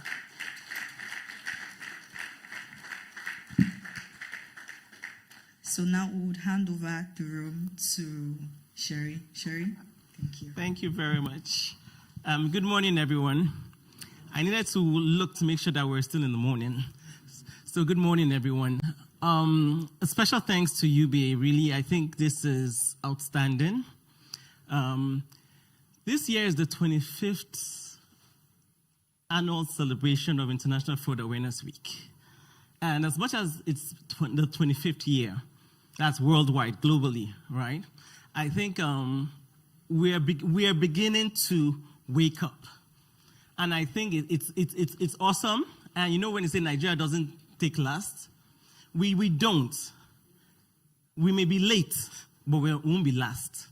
And I think it's really important and all that, right? We may be late, but we won't be last. And it's important because as we move on, as we evolve, we need to make sure that we're watching, we're seeing what's going on, we're seeing the trends. I mean, one of the trends lately, if we know, I don't know how many people understand this when they do it. Clock it, right? Clock it. It's important we understand those things. If we don't, they'll be clocking us and won't realize what is happening. It is very important we understand it. But that doesn't mean we should be afraid. We must learn. We must be open to understand what is going on. So just like digital banking, you would agree with me that it's evolved over the years. The way we borrow money has changed.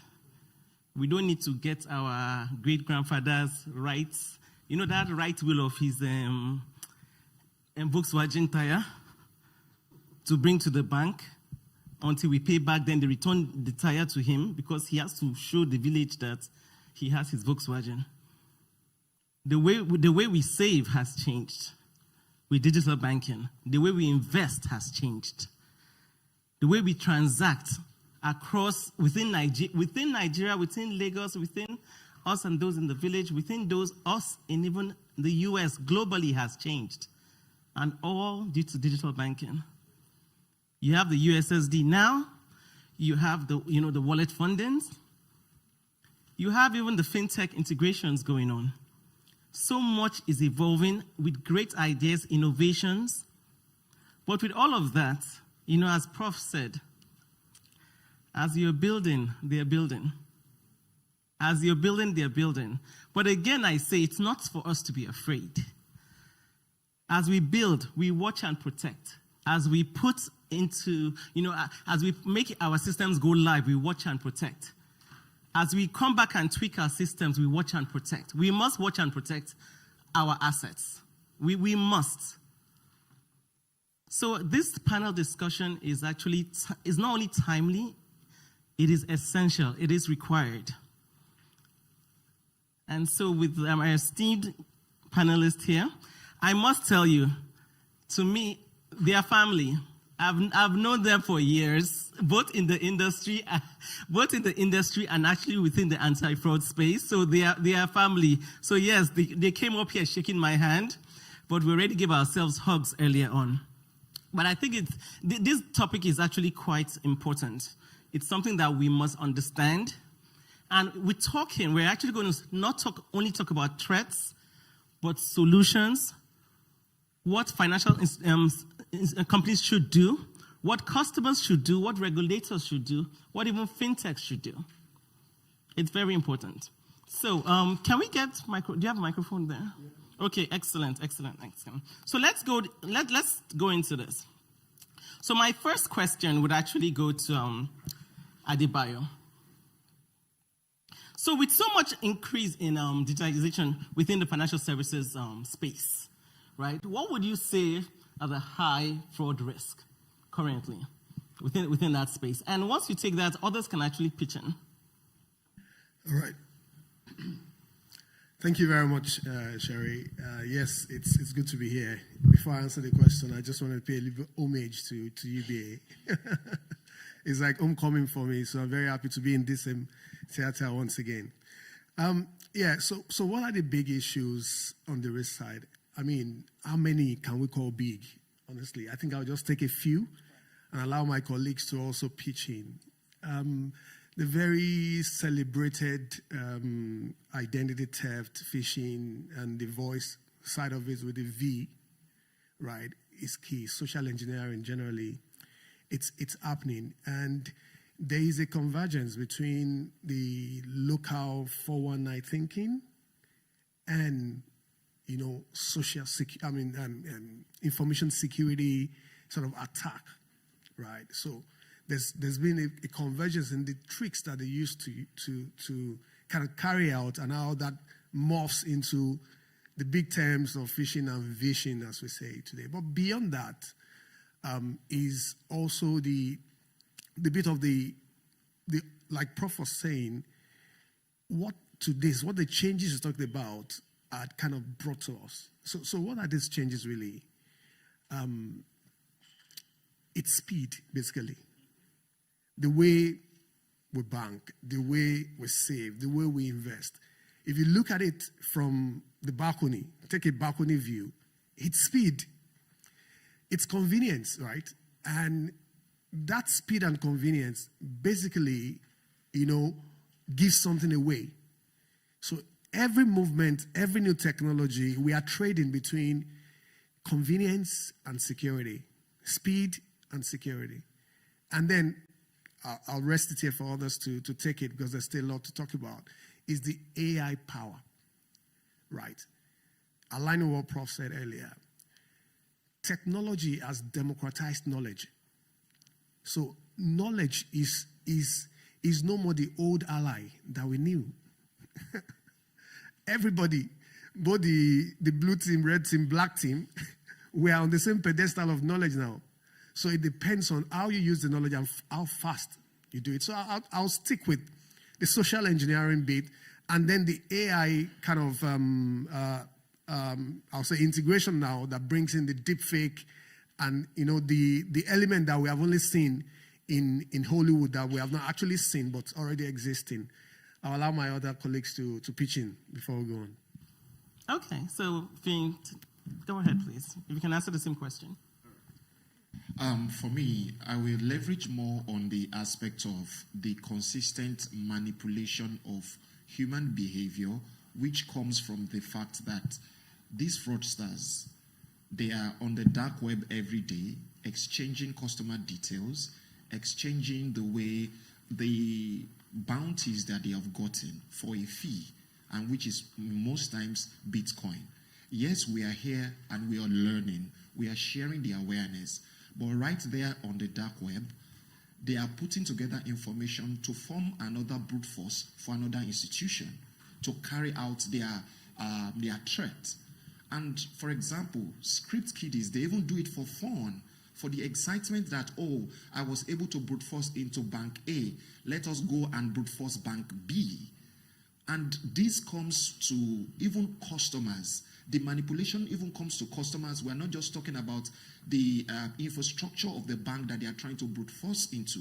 And that is why we need to continue the significant customer awareness, because customers actually serve as that first layer of defense. When they are educated properly, they can truly protect the bank, protect themselves, and they move from that victim mentality, that is the customers, to actually defenders, that they can protect themselves, their account balance, and can identify any form of scam or fraud as it is coming. So what I will say is, let's keep capacitating our customers, not just the employees alone, because the fraud sincerely can start with that customer not being able to, for example, properly identify that phishing mail, right? And if they are able to identify it, they can stop the fraud from actually crystallizing. Thank you. Thank you. Bright, you want to add to that? Okay. So I think I'm going to say something here today, which I think everybody would need to take home. If I ask UBA today, how many staff do you have? Probably you'll tell me 4,000, but I want to tell you have 100,000 staff.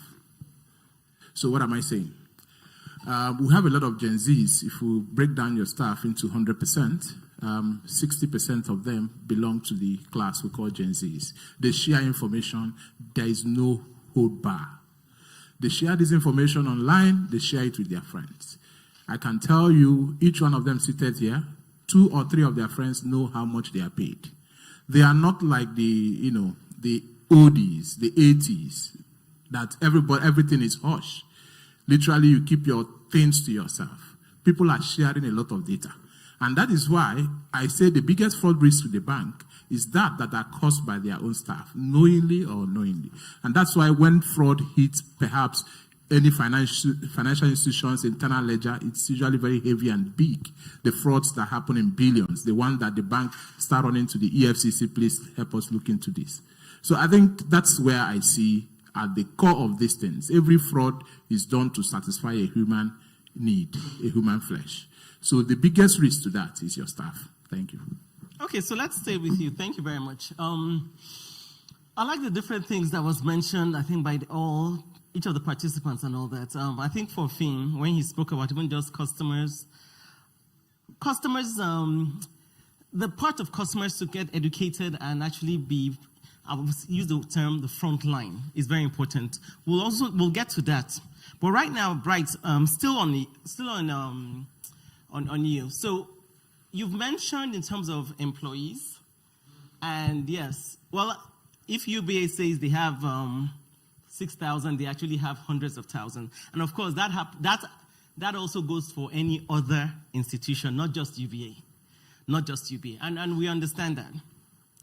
Now, with even the things that have been mentioned, right, there is that fear of, okay, should we not innovate or should we innovate? You know, the risk of the risk of even fraud is that people's ideas, will be stalled, that people would not want to, move forward.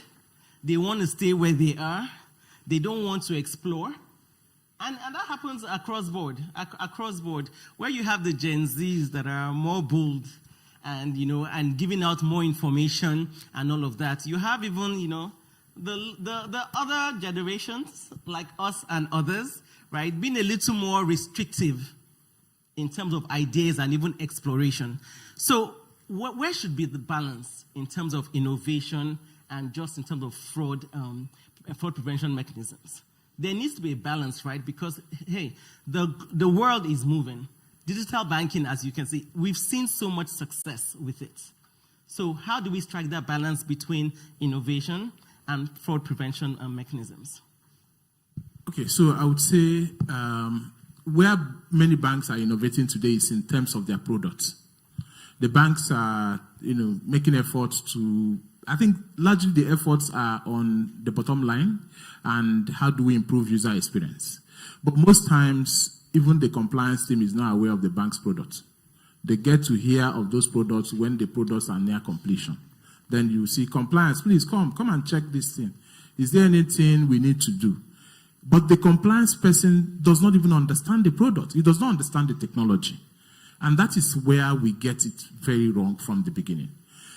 A good product is as good as the security of that product, not just for the customers who are the consumers, but also for the protection of the system.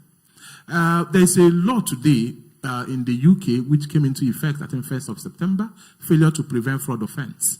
So this kind of laws even make it criminal if by your action, directly or indirectly, you allow your system to be used to perpetrate a fraud that either results to your direct or indirect benefits. So these things, should put some kind of questions to our mind to ask, what are we really innovating? Are we innovating for the future or we're innovating for money? And this is where sometime, I think earlier this year, it was in the news that the CBN, gave a heavy fine on one of the fintechs, right, for innovating a product that they felt that was beyond what their license could carry. So some of these things are some of the things that banks also need to be aware of, right? But again, will I say don't innovate? I think I will say no. I was in the bank 2 weeks ago with a friend. He wanted to open a corporate account in one of the traditional banks because he told me that given his company, he doesn't want to go to the fintech space. He feels people may not take him so serious. So he entered the traditional bank, and if you see the long form they gave to us to fill, it can take someone 3 hours to fill that form, right? And after filling that form, there are a lot of process. But there are innovations in this space. There are some other, maybe let me say fintechs. From your mobile phone, they get the information that you are also asking me for in that paper. They will eventually get it, but they make it a little bit seamless so that people don't have to cry trying to set up account. So innovation, it's important, but it's also important that we look at the security around it. We make sure that after innovation, there are some, sort of user acceptance testing. There are even some what you call scenario planning and testing. What does that mean? For this product, we can take the position of a fraudster. What are those areas that a fraudster can leverage this product to, hit at us or to get at us? What are those areas that, even our staff can leverage to, commit a fraud? A friend of mine called me recently and he said he was just doing a random test on one of their products. That is like a credit. They wanted to start this loan scheme.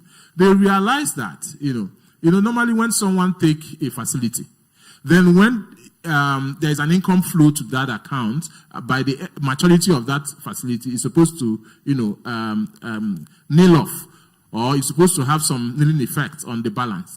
But it was not happening. After taking a facility, you can take another one, and you can take another one. So this is an error that was, by design. Nobody looked into that. So I would say from the start, it's security by design. That should be the mindset. Thank you. Thank you very much. Thank you very much. Thank you very much. Thank you. Finyo, would you want to add to that? Of course, yes. As we are working on the innovation journey, we need to take into cognizance anything that can go wrong. And that is why appropriate risk assessments must be done while trying to get that business process re-engineered or trying to automate a manual process. What can go wrong right from start? And put in place the appropriate mitigants that can barely reduce that risk from even crystallizing. And even if it crystallizes, how automated is that control going to switch on immediately? So putting that into your requirement design right from time when you are gathering your requirements for that, bringing together all the proposed users to do appropriate testing. That also goes a long way to ensure that the risks are being identified, controls are put in place. And for example, when you go live, a lot of people, when they go live on the new application, on the new innovation, everyone is excited.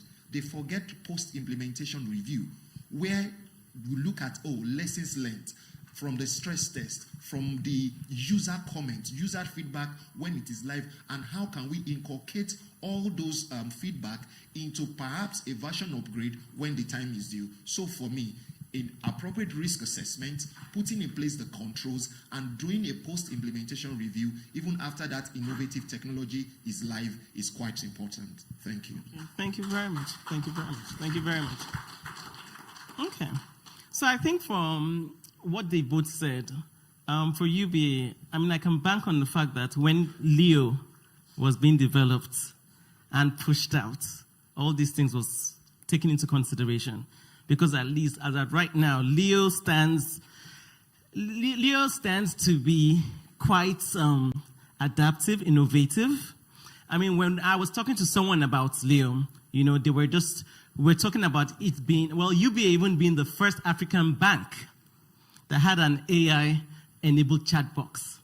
And it's actually across all your social media platforms. So, that's actually a job well done for UBA.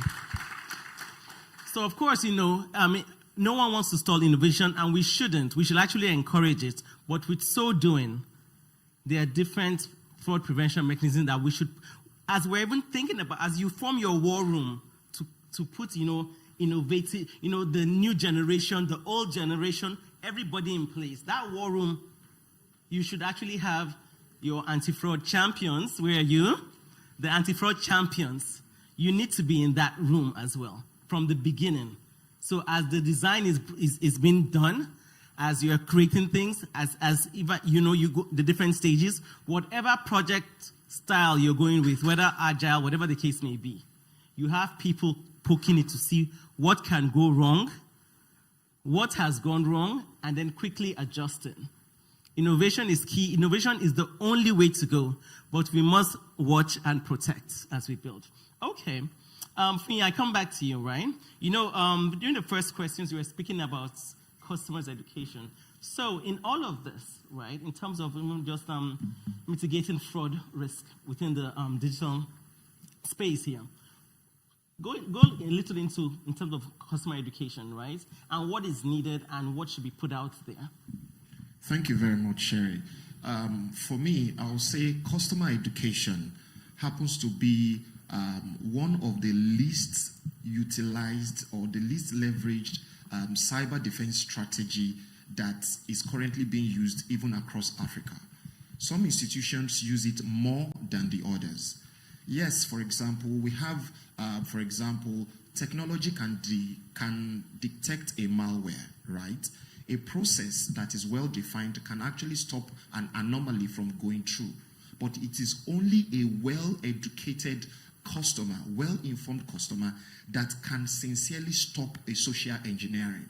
Are we together? So the real question is, what moves the needle when it comes to customer education? Yes, we are used to, don't share your password, put two-factor authentication, and the likes. But I would say that is just the foundation.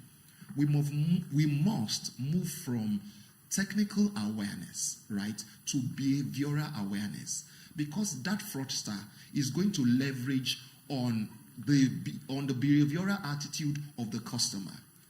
The fraudster is going to either leverage excitement, fear, or even urgency. So the real thing is, can that customer identify that in any mail or in that phone call from whatever third party is trying to attack or trying to eat that particular customer. So how will that customer even respond to that? And then, even for our awareness, when it comes to cybersecurity, digital fraud, we must move away from just using theories alone. We should look at case studies, scenarios. I have realized in my series of customer education and awareness, cybersecurity awareness, that these customers, after the session, they don't remember that acronym. They don't remember that buzzword.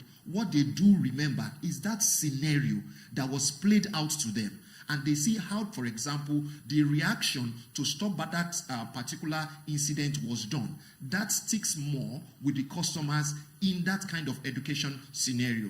Again, for example, in a place like UBA, different countries, the way fraud has gotten matured, or the crime has gotten matured in each country truly differs. So on a case-by-case, country-by-country, education awareness is also quite important.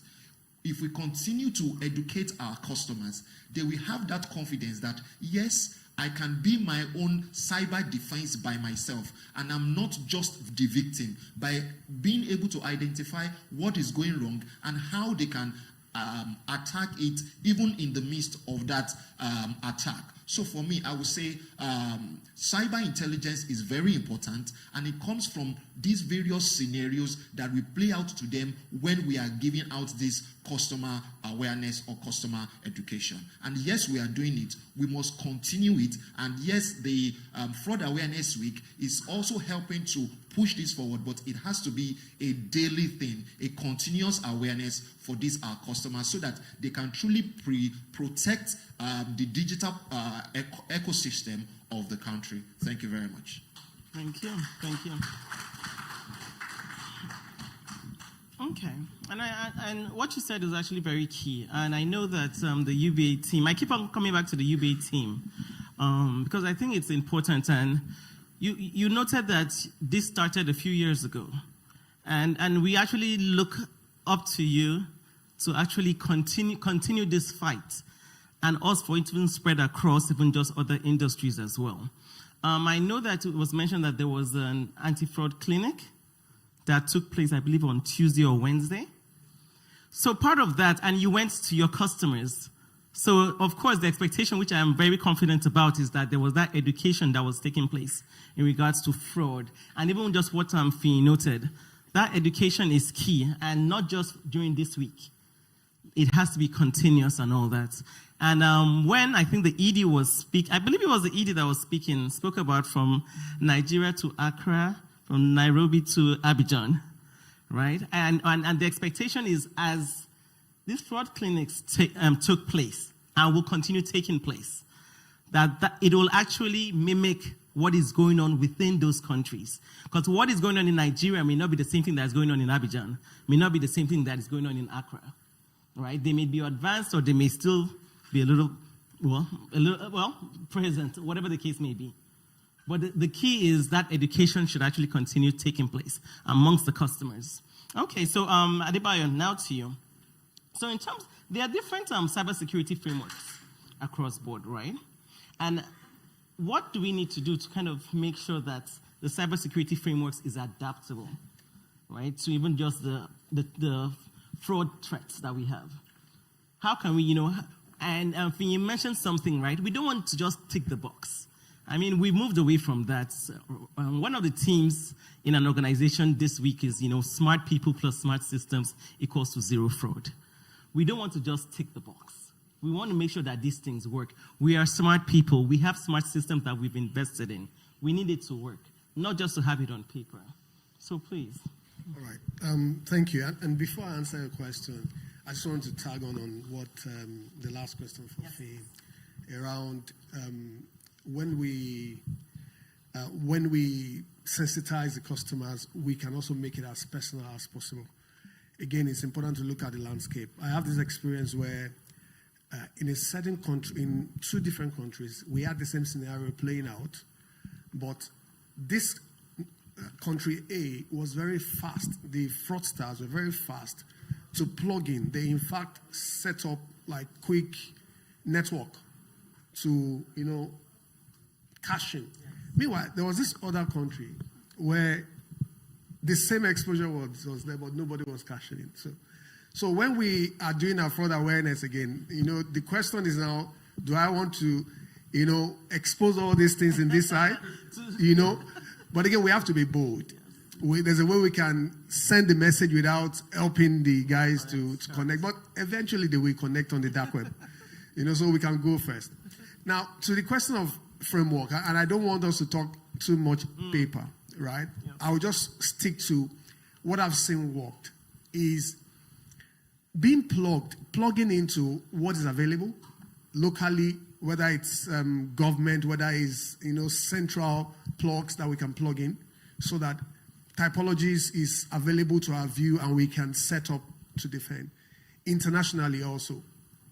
Aside that, is a simple and very basic learn from what is happening to you and react immediately.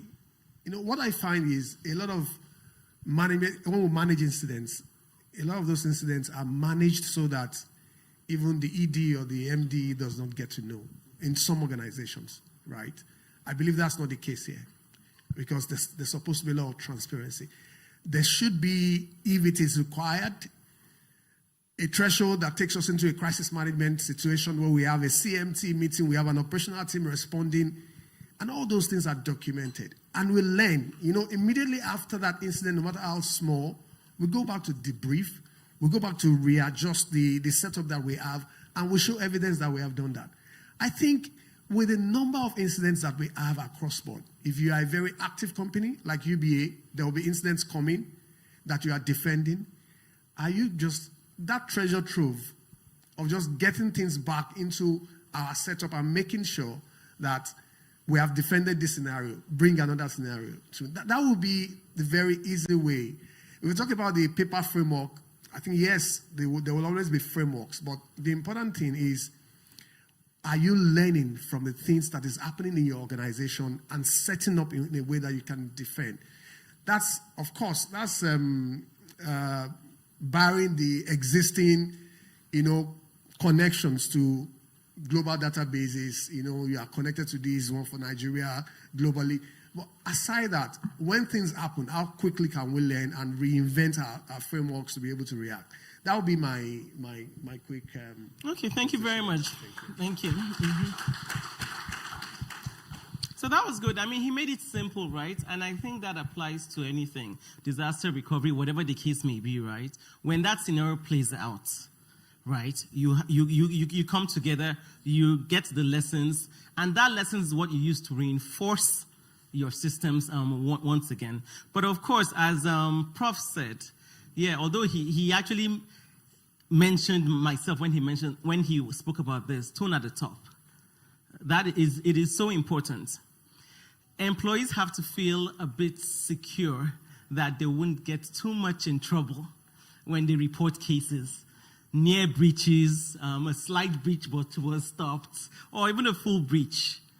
Employees need to feel a bit secure that they won't get too much in trouble. And I think that's where we as leaders all have a role to play here.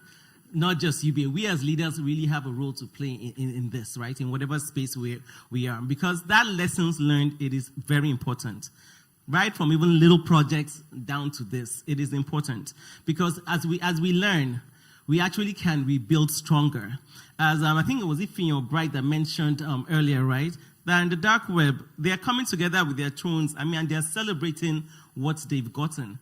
And some of them, it's just for the fun of it. It's not that they want to take you, they want to put out a ransom on you. No, it's just for the fun of it. You have people that like playing their video games. It's stuff like that. The damage that they're doing to you and not even damage, the damage that even just keeping you up at night. That alone gives you high hypertension and all of that. But some of it is just for the fun of it, but there's so much we can learn from that once we identify it. Because that's exactly what we need to use to kind of reinforce our systems again. But okay, Bright, would you want to add to that? because the next question is yours, but I'd like you to even add to that, right? In terms of even just so cybersecurity frameworks and how that would actually combine with cyber theft. Okay, I think I will align myself with what he said. Most times it's not about a framework. Yeah. Nigeria as a country has shown that we defy frameworks because we are very innovative people. Very, very innovative. What I have not seen is that there are a lot of cases where you see that, this fraud has happened. But what we don't see is how did it happen? Yes. Because when you know the how, then learning begins, right? You can't just tell me that, we stopped this fraud, right? Somebody attacked our system. And I keep hearing it constantly. When you get CIAs of banks come to talk to you in programs, they will tell you that there was a fraud that happened in our system and we immediately stopped it. How? Nobody answers how it happened. Nobody answers, those critical questions to enable learning to happen, right? Even the ACFE, report to the nations, you get that 55% of fraud is committed by people median age, and all those statistics are not helpful. Tell us what happened. How did it happen, right? Then you can then give us, this is the age bracket of fraudsters. But I don't see what those fraudsters are doing. But you said that people within this age category are the fraudsters. What have they done? We don't know. Therefore, we keep rolling out those statistics year in, year out, and yet the quantum of the fraud keep increasing. If you go to the last statistics by ACFE, the banking industry had the highest count when it comes to fraud, right? While the mining industry had the least count, but the largest volume of fraud that happened. But in all of this, I've been searching what really happened. No single instance. Go to the NIPS, what's it called? NIPS, right? Portal. You will see incident of fraud case. Go to NDIC report. You will see incidents, you will see statistics, you will see table, chart. These things are easy to generate on Excel. But what happened, we don't know. And I think that is where the knowledge gap comes in. Banks must be, courageous enough to tell us this is what happened. This is how we discovered this fraud. This is how, we were able to stop it, or this is the learning we've learned from this. That is the only true way we can begin to develop framework. Because frameworks are not paper. They are meant to be dynamic. They are meant to be restructured, recalibrated, to suit the narrative of the time. Because today, we are talking about, someone mentioned deep fakes, people sitting in Zooms and you think they are the ones. What we are going to see in the coming future will shock the rest of us. So I think learning from that, because fraudsters, they share templates. If you go to Lekki, if you go to certain building, you can stay there for like 2 days. You see boys that they don't do anything, they don't go to work, they are not working from home, right? They are just sharing templates. So if fraudsters are sharing templates and we are not sharing templates, we are sharing issues that have happened, then that is why they keep beating us to the game.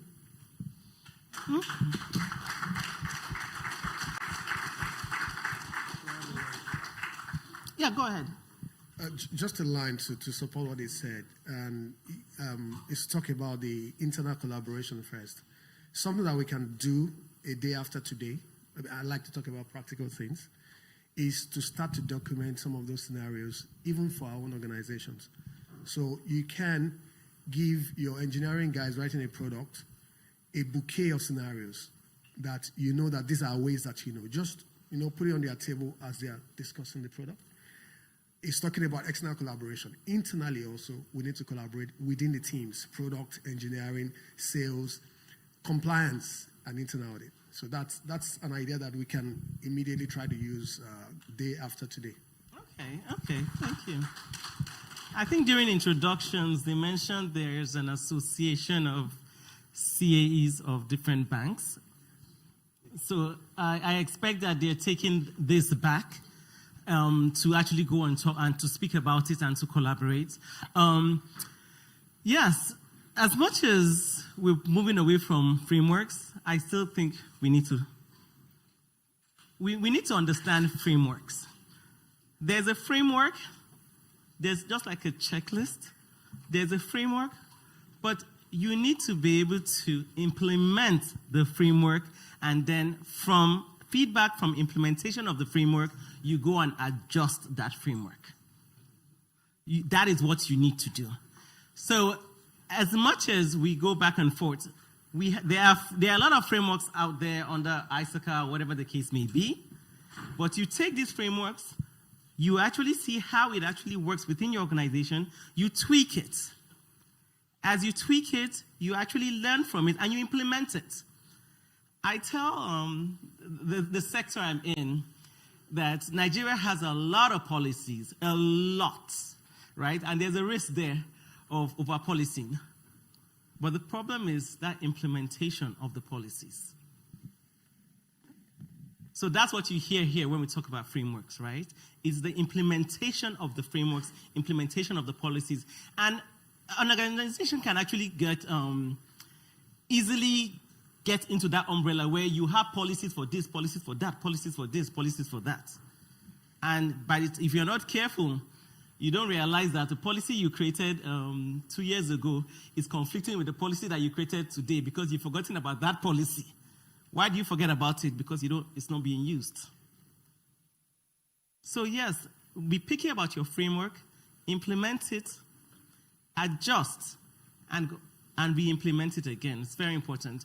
But Adebayo started talking about collaboration. So I'll go to the EFCC man, Mr. Bright. So let's talk about collaboration, right? What are the benefits? And is there even a benefit? And how can we collaborate between the financial services industry, the regulators, and of course, law enforcement, and even others? How can that take place? How is it taking place? What should be improved upon? Go ahead, please. Okay, thank you. Let me start with a little disclaimer. I'm no longer the EFCC man, so that I won't get arrested on my way out. Or my name will be included in the list of 127 persons somewhere. Okay, so you see, collaboration is what everybody talks about. Collaboration is simple. It's not rocket science. But what we find strange and difficult is that the actual collaboration, we are yet to see the full benefit of it.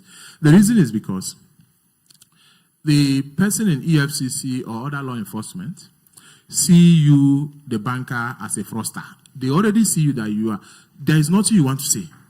You are in bed, literally, with the customer, right? You see the EFCC person as someone who is not serious with his work.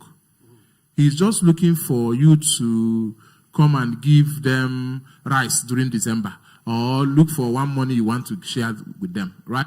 So that distrust and disconnect, it's part of the things that are, helping to further divide us rather than bring us together. But I want to also say a shout out to Patson Compliance Moment.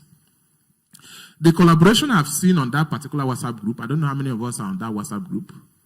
I've not seen it even between the NIA, the NSA, and other security agencies. I've not seen it.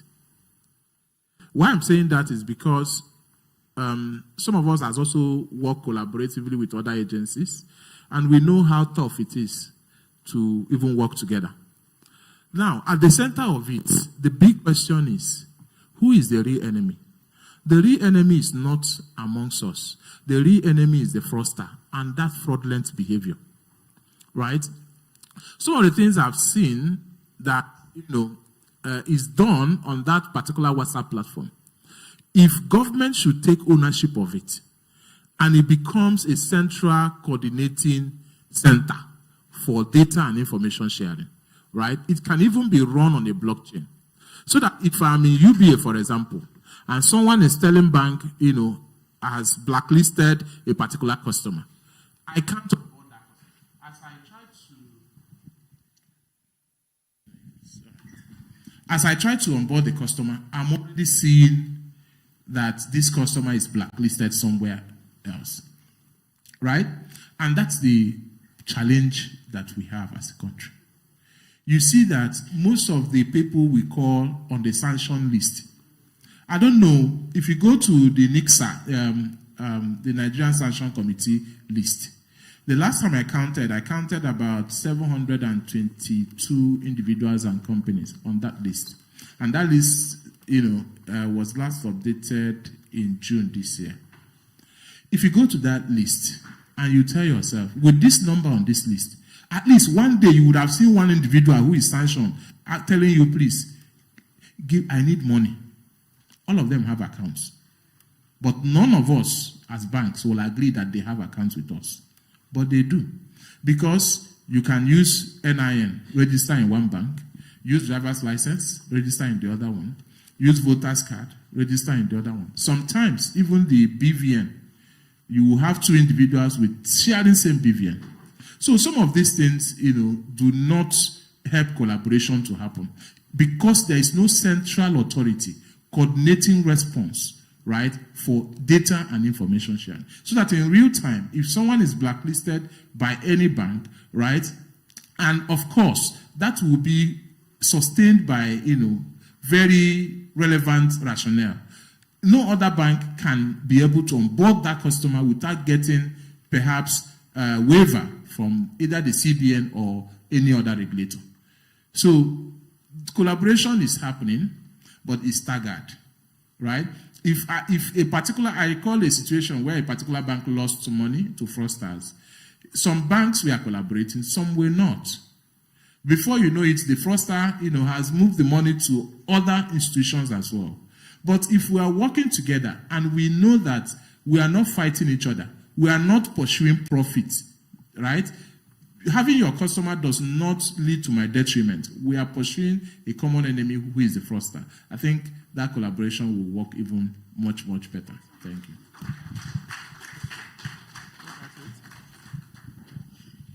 Finn, would you like to add to that? Okay, when we talk about collaboration, truly we need to see the benefit of the collaboration.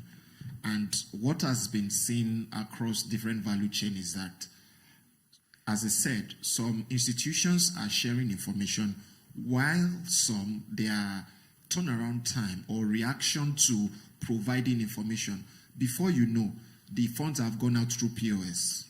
And you are still waiting for an anti-fraud desk to get back to you. I will say, while some institutions have instituted AI-enabled transaction monitoring to help them spot things faster, I would say we can also learn how those banks that have moved ahead, how they are doing it. And that is, for me, that is the true collaboration. Collaboration is to, for me, I would say, is the new competition. Be able to know that, oh, this bank, when it comes to technology or when it comes to this aspect of cybersecurity or this aspect of fraud prevention, has gone a step ahead.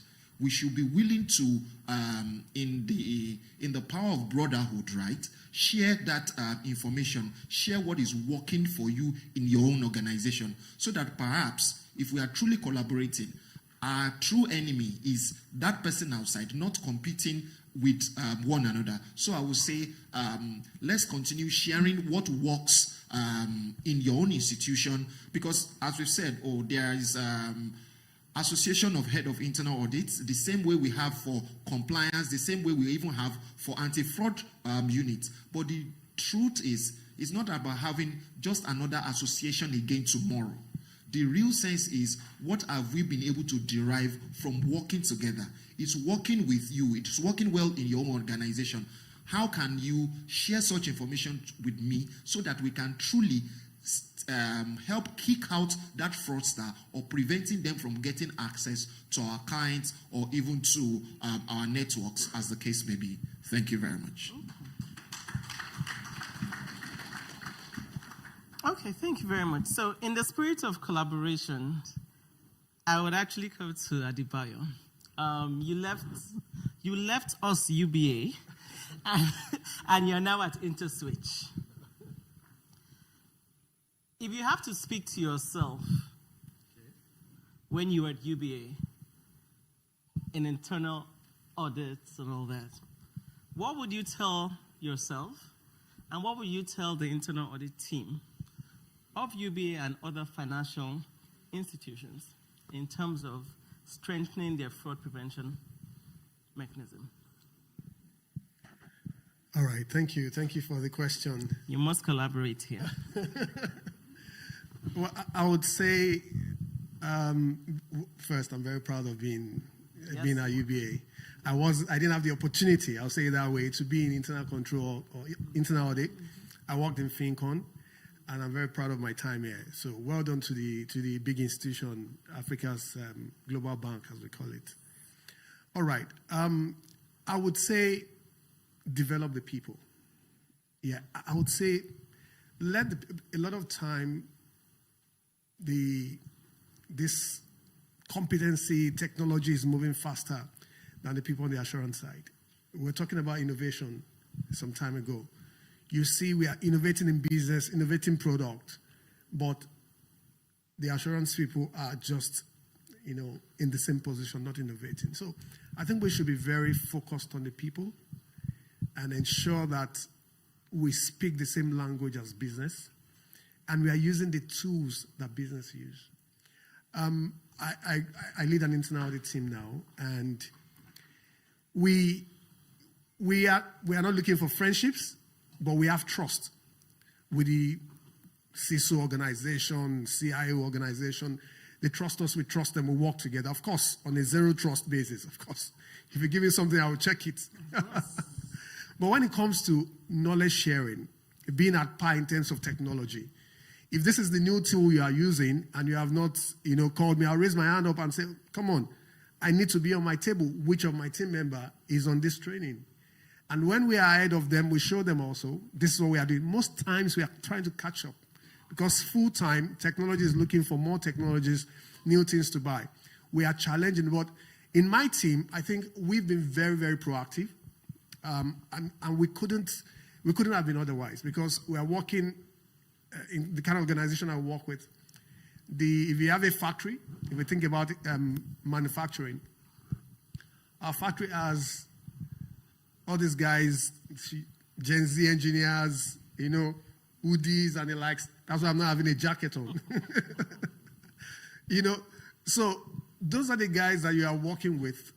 And you need your people in the assurance side to be just as savvy. If there's a single advice I'm going to give, that will be it. And that is not to say the assurance team in UBA is not savvy. I'm just talking generally for the industry. We need to be very savvy, and we need to connect a lot more. I can see one or two people here that have actually called on the not too formal side on an issue I'm working on. And the person is also looking at me back now. And he doesn't need to give me information. I'm not going to ask information that he shouldn't be giving me, but it gives me the lead. And we can resolve this matter quickly because these guys, if you don't take them to account, they replicate the same template. And what he called template is actually not paper template, is methodologies, playbooks. They just replicate it across FCME, they move to the next bank, then they move to the next bank. So collaboration and, working on the people, making sure our people are savvy in terms of technology. Thank you. Thank you very much. Thank you. So, Fim, over to you. Can you answer that question outside of the training of people? Okay. All right. So, for me, outside training of people, for me, the internal audit function needs to recognize that truly we are the conscience of the organization. We cannot lose out when it comes to that fact. We cannot be overwhelmed with day-to-day activities or even trying to run with our audit plans for the year without us forgetting the key aspect that we are the conscience of the organization, and for any new process, for any new technology, we are definitely supposed to be the trusted advisor. The process owners should be able to come to us to ask us, oh, what do you think about this? Are we together? What do you think about this?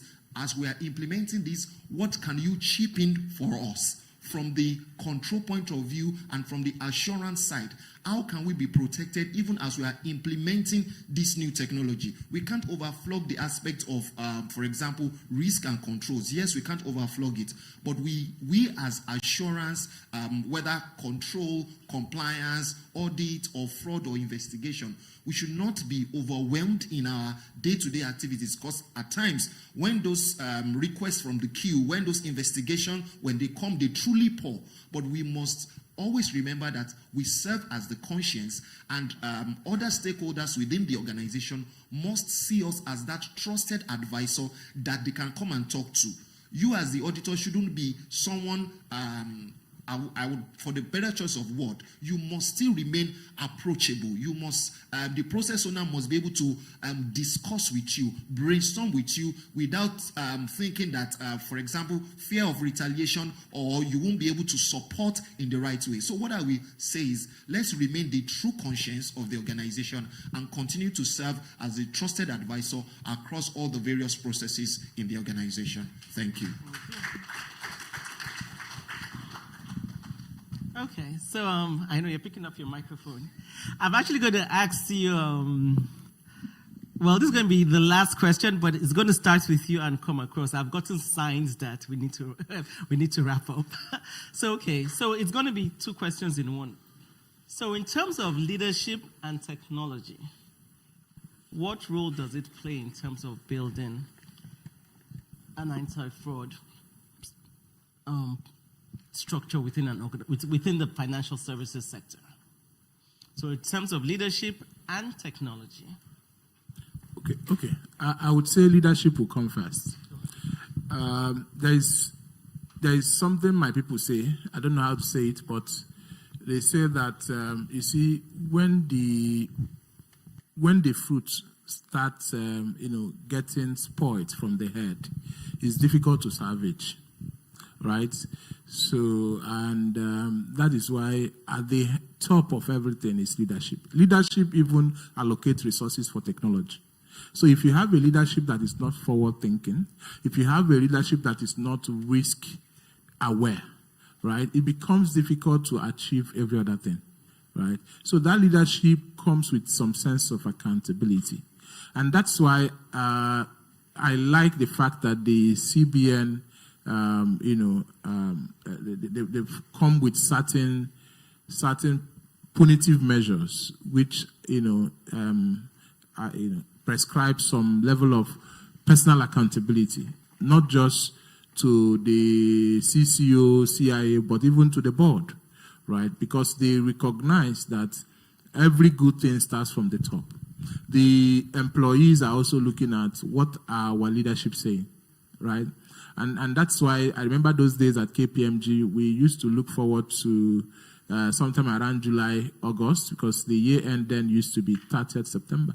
So we look forward to those dates when the CEO, the managing partner will come and tell us something, right? So regardless of whatever our partner, told us in the past, we jettison all of that and just wait for that. So you see, that is the way it is. And that is the way it is for every organization. Even in the small units, people are looking at what is our boss saying. That also goes to regulating our ethical, that's what they call ethical climate. Ethical climate is how, what is the accepted minimum for an organization. A new intern today, once he enters that organization, you will see that within a space of 2-3 months, he starts behaving like the others in that organization. And that is the way life works. So we need to be careful as a leader. What are we communicating? How are we communicating it? Not just how are we communicating it. How is the other person interpreting this communication? Because you may say that I'm not responsible for how you feel about what I say, but you are somehow connected to how that person feels. And that is why today, a lot of people say mental health. You're affecting my mental health. You may not have said something that you consider, so difficult, to comprehend. But, the way it affects the other person becomes your business indirectly. And that is why, from a leadership perspective, we need to be clear we need to be straightforward, right? Our communication must remain consistent. We can't say white in the morning and in the afternoon we are saying no. And ethical leadership, because all of these things we are saying, without ethical leadership, we're not going to achieve it. Ethical leadership also goes beyond, things as little as coming to work late. You understand? It communicates a message. As a leader, if you are in the habit of coming to work late, I'm telling you that your people working under you, they will learn that as it becomes a culture, right? And they will pass that even to the generations coming and to other things. Then in terms of technology, not every technology is perfect. We are talking about fraud today. The other time, I said this somewhere, early this year, somebody was able to purchase the NIN of the Honorable Minister for Aviation for 350 naira. Now, let's be very honest with ourselves. Most of the technology we use, even for our onboarding workflow, even for our AML checks, they are not homegrown solutions. Some of those technologies are hosted somewhere in the Arabians, in the, some of these countries that you cannot even guarantee the safety and security of those documents that you are sharing on those platforms. So tomorrow, when you start seeing it, a friend of mine called me that he was shocked that his details was used to register a company in UAE. Yes, but he took employment with a particular company, which said they were operating in Nigeria, a fintech, for that matter. But they've replicated his ID to set up another, fintech in the UAE, even without his notice. And they immediately, asked him to resign. So things are happening in this country. We need to begin to think forward, leap forward, and say, our technology team, can we develop something that we can truly call our own? So that our data and information are all in one place. We can guarantee the safety and security of our documents. We talk about digital, all these fake identities today. When we look at the root cause, we can see that some of these root causes are even a product of some of this information we are sharing with some of these third-party partners that are not homegrown. So I will leave it at that and allow other panelists to also chime in. Thank you. Oh, thank you. Okay, before the next panel just speaks on that, I would like to just open it to see if there are any questions by the audience. We're open to take 1, 2, depend. Okay, so just a raise of hand. Yes. If you have a question, okay. Your name? Yeah, thank you very much. My name is Dr. Olubumi Utsi. I'm the zonal head of the FCCPC Southwest in Lagos. 2 days ago, we had a client, a consumer that came. It's a banking thing. And yes, there was a fraud. We called the bank. Yes, it was established it was a fraud. But at the end of the day, they say it's a web fraud. And when we're telling consumer, did you put your card online? Was trying to think, yes, okay. Did you said auto save? You couldn't even understand. So when I heard Prince talking about homegrown, I remember we were at a program last time, and this is what we are talking, homegrown. Even our consumer education must be homegrown. This is, I want to add to, okay, yes, we do sensitization, we do consumer education. How do we do it? It is not grammar. Nigeria don't listen to grammar, all these legal jargons.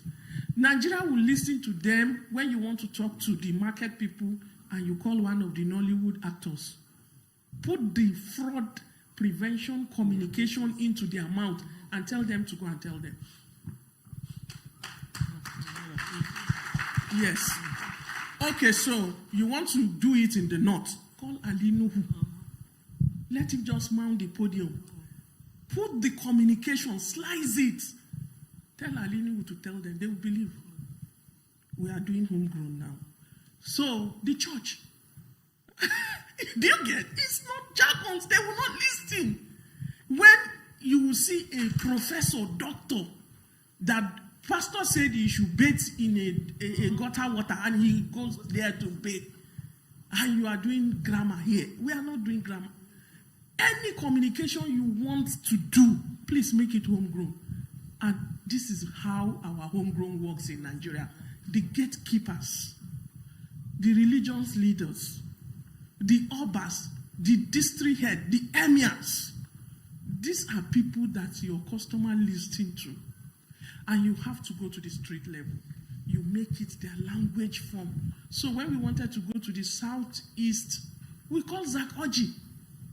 Anything he tells them, they listen.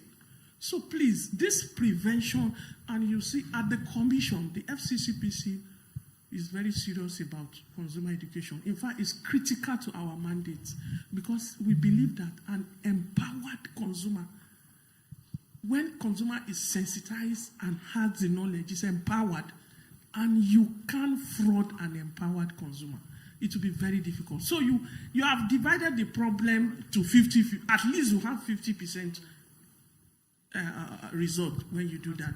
Thank you very much. Thank you very much, Ryan. Thank you very much. Okay, so that was a comment. We'll take the next question. There's a hand up. Over there. Thank you.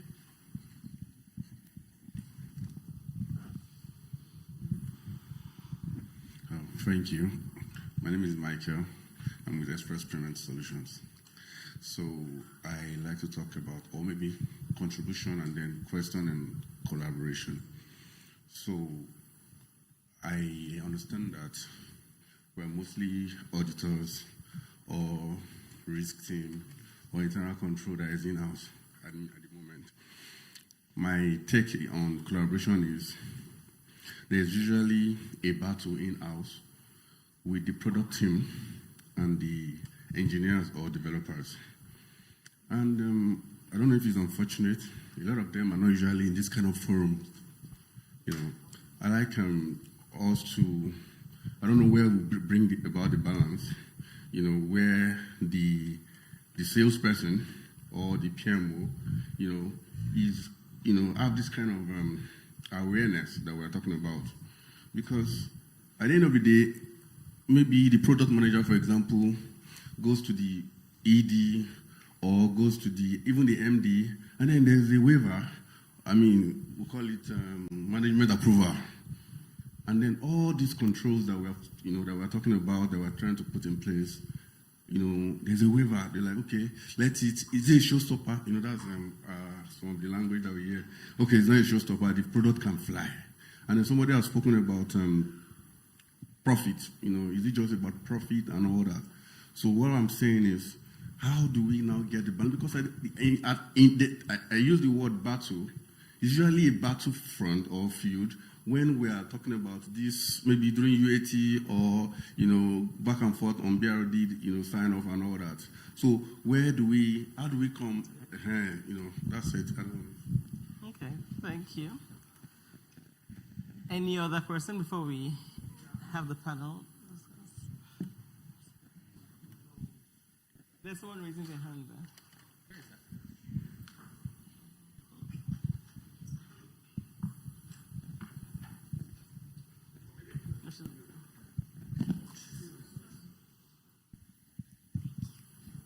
Good afternoon.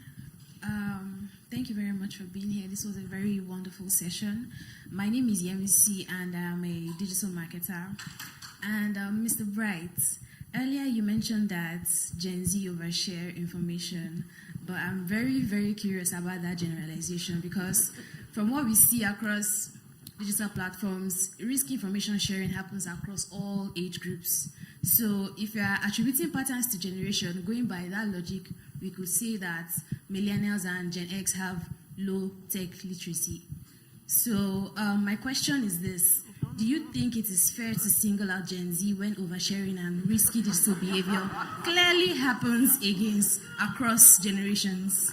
Thank you. Respond to that question. Let's respond to that question. Moderator, you can answer questions here too. Okay. Do you want to respond to that question, or do you want me to respond to that question? Maybe you can start. Huh? Maybe, but I'm happy to respond. Go ahead. Okay, so I understand your concern for statistics and data backing the assertion. While I cannot, directly point you right now to any statistics to that, but as part of my interaction over the course of my work, and also, some other intelligence work I've done in the intelligence community, the persons born between 1990 to date, they are very bold. They are usually more, vocal with how they feel, what they think, and anything just, spikes them to talk. It could be as little as maybe they've gone to work and their boss just lashed them to say, just a simple lash, they come back ranting. They will rant to their friends, rant to everybody, right? And without, being very... I'm part of that age category, so that you don't think... yeah, so... if you go to the social media space today, and thank God you are a digital creator, you see that the bulk of the people that complain about their workspace today, especially issues of mental health, is mostly the youth. It's mostly the youth. Okay, so let me take it up from and there. That does not vitiate, it doesn't vitiate or diminishes the, the merit in what they are saying. But I'm saying that even a Gen Z can tell the boyfriend or the girlfriend or the husband, please log in for me and do this for me, right? So some of those things, sometimes, most times, right, you hardly see it with the oldies. If I ask you today, I don't know if you earn a salary, how many people know your salary? And maybe I ask the CIA and say, how many people know your salary? You understand what I'm saying better. Okay, that's fine. Well, I hope that was okay and all that. And I think, as you said, if he's in that age bracket, right, I mean, there are some assumptions that we all make, which right, wrong, or indifferent and all that. And as you said, it wasn't offense or anything like that, right? So I think what you say is it's clear. And I mean, you did make an assumption, right, which may be true too, right, in terms of technology for the older generation. And where you see even, I forgot, I think FCCP, she mentioned something, right? The case of fraud, and she was asking the person whether they saved their card details. If we all have to guess, we will know that it's an elderly person. She didn't say the age, but we will, right? And yes, that sharing of information was unintentional. They said save, I hit save. Seriously. So it's just assumptions, and it's assumptions that was made, and the person did it, and unfortunately they got into trouble. So no offense, right? It's just really just assumptions that we all make. We all make assumptions. But I want to come to Mr. Adebayo in regards to answering the question in terms of that battlefront of making sure the salespeople and all the different stakeholders understand how they need to collaborate with internal audits, risk, control, and even the anti-fraud champions. All right, thank you very much, moderator. That's an interesting question. I'd like to answer it, but I'd like to jump into the Gen Z discussion. I love it. If you give me 30 seconds. Briefly. Yeah. See, I think it's all about assets and liabilities, right? I was in a conversation with a guy called Jack Zack. He's one of the guys that took OpenAI, the now ChatGPT to market, and was talking about unmetered intelligence and how the world is making a lot more masters. By masters now, think of a Chinese Shaolin master. and you don't need to be there, present. We are making a lot more masters that are below this, within this Gen Z range, because of the unmetered intelligence and exposure to AI. So I think there's a lot of assets on the Gen Z side. They are faster, they are bolder. And I think they should also accept a little bit of the liability if people think or perceive that Gen Z is a certain way. I mean, the older guys are also thought to be in a certain way. So I think it's just balance. Maybe there are no particular research document to point to. Our professor will take that up afterwards. Anyway, on the battle between speed to market, waivers, without doing this, we have not completed our code scan, code inspection, security scan. See, that battle cannot end. It cannot end. There will always be a steady interaction between commercial priorities and compliance imperatives. And I've been in a company, which I'll mention the name, you can guess, that was hit very hard because of those two competing issues. And think about who got sacked. If you think about who gets sacked, when a company takes a business position that does not align with compliance intentionally, then you begin to think who should actually moderate that war that goes on. You see, the moderation is the organization's appetite. And risk appetite is this conversation that sounds like it's 30,000 feet above sea level. You cannot relate to it. You don't understand it. They just say it. But that is actually it. It's the smell of the place. If a company wants to go to market as fast as possible, ignoring what needs to be done, then the company, and by the company I mean management, must sign a documentation and say, you know what, we understand this and we accept it. Those things in a lot of organizations are grammar and theory.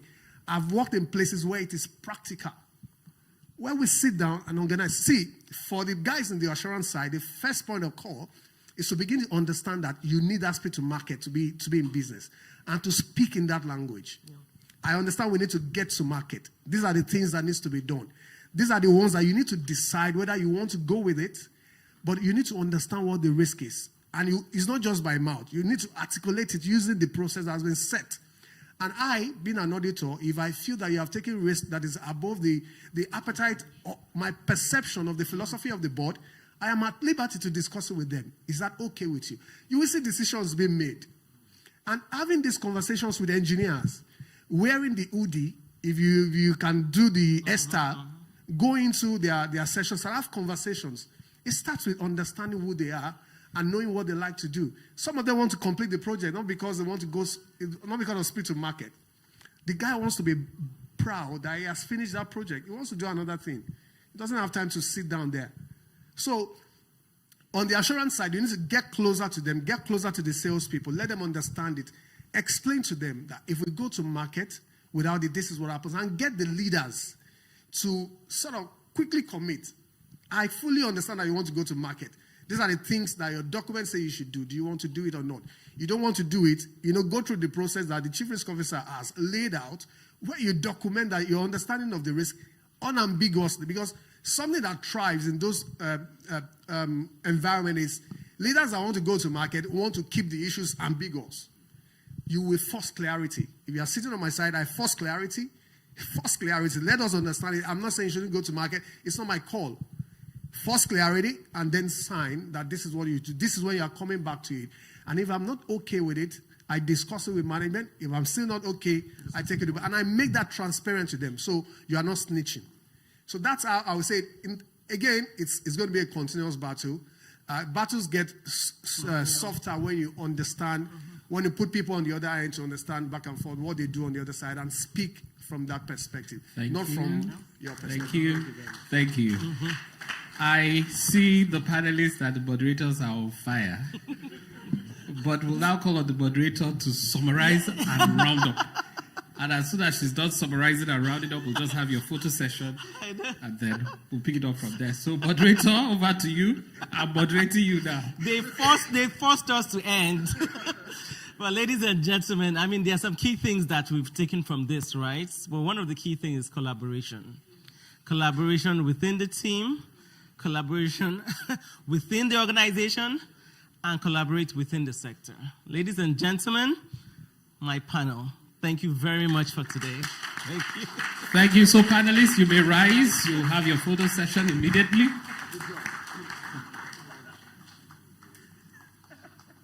Let's just stand, stay put. Join them.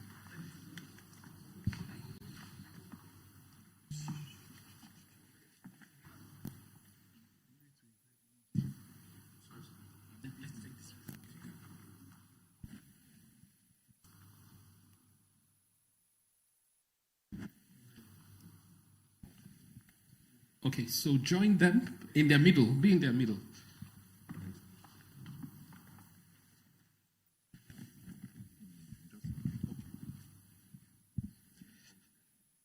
Close up. Not close up, toothpaste though. Just close up.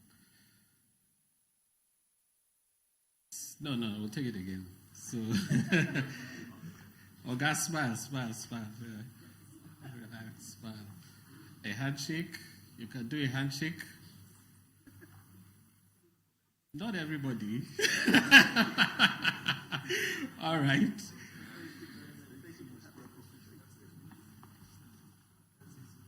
FCC, PC. Okay. Here, yes.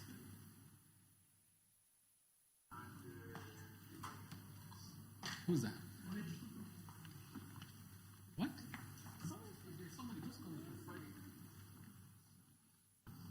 CBN. Has she gone? Okay.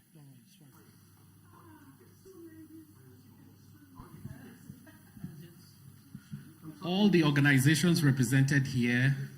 Where's that piece of paper? Yes, sir. All right. The CBN, ACABIN, Chief Audit Executives of Banks in Nigeria. Okay. Rablowood.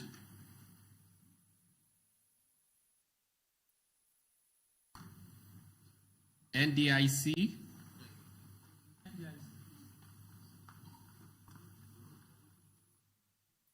Then after this, all the chief audit executives of various banks that are here, all represented.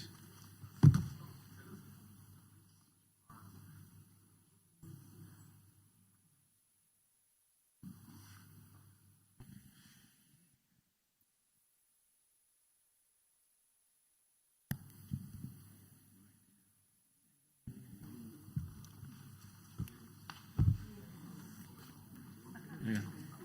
Thank you very much. Thank you.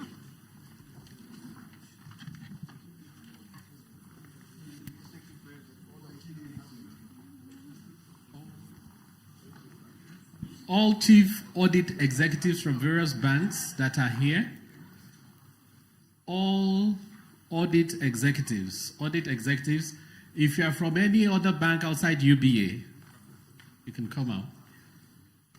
All other financial organizations outside of UBA.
Digital banking has made life more easier, but it also means we must be more alert than ever because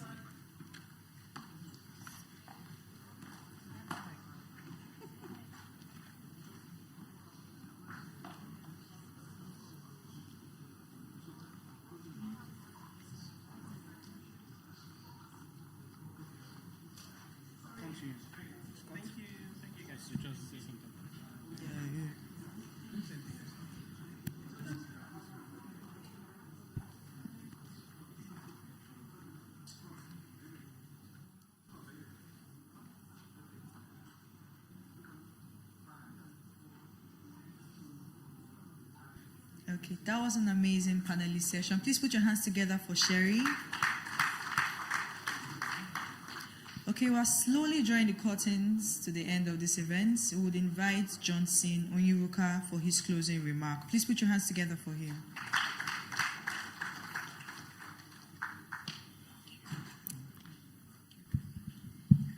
Well, we are really overwhelmed. We really thank you on behalf of the Group Managing Director of the bank and other protocol standing on them. We really appreciate us for honoring this invitation. We say thank you so much, thank you, and thank you. And we wish you, safe trip back to your various destination. Once more, we appreciate you, and then we look forward to next year's own. And we're already planning for next year, and we expect that everybody here will be seated next year by God's grace. Thank you, and God bless all of us. Thank you so much.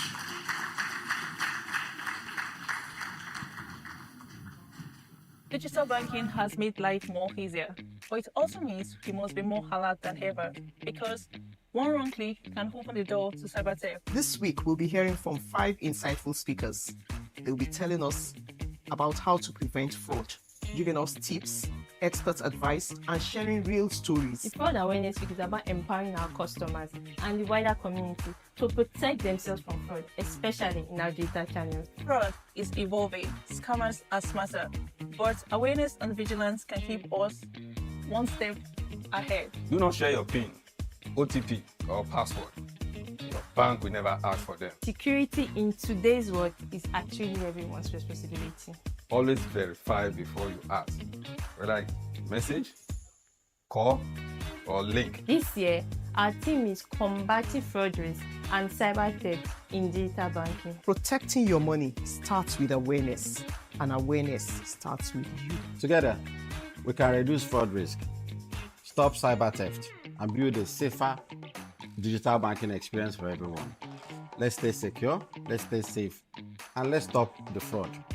Be safe.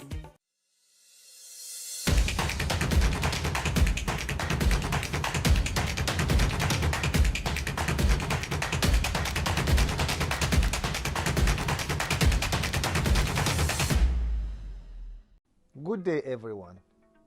As digital banking grows, so do the threats that target it. Fraud and cyber attacks are evolving faster than ever, and human error, weak passwords, and system loopholes. Combating them requires constant vigilance and awareness, and at UBA we are strengthening our defenses through multi-layer security controls and advanced monitoring. But technology is only as strong as the people who use it. Each of us is the first line of defense. Be cautious with emails and links. Protect your passwords. Report suspicious activities immediately. Small actions make a big difference in preventing fraud and cyber threats. Let's stay alert, stay secure, and stand united to protect our customer data and our bank. Welcome to the UBA Fraud Awareness Week.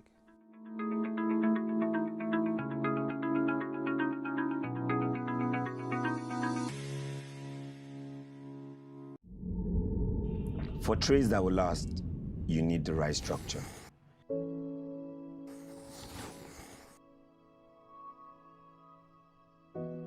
For a business that will work, you need the right support.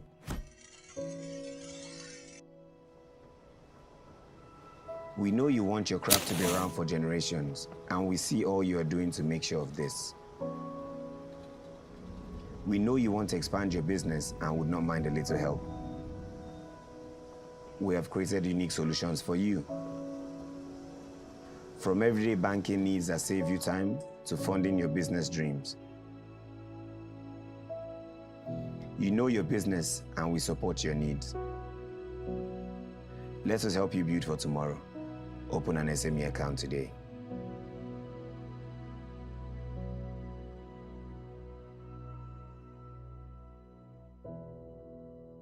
Digital banking has made life more easier, but it also means we must be more alert than ever because one wrong click can open the door to cybertheft. This week, we'll be hearing from 5 insightful speakers.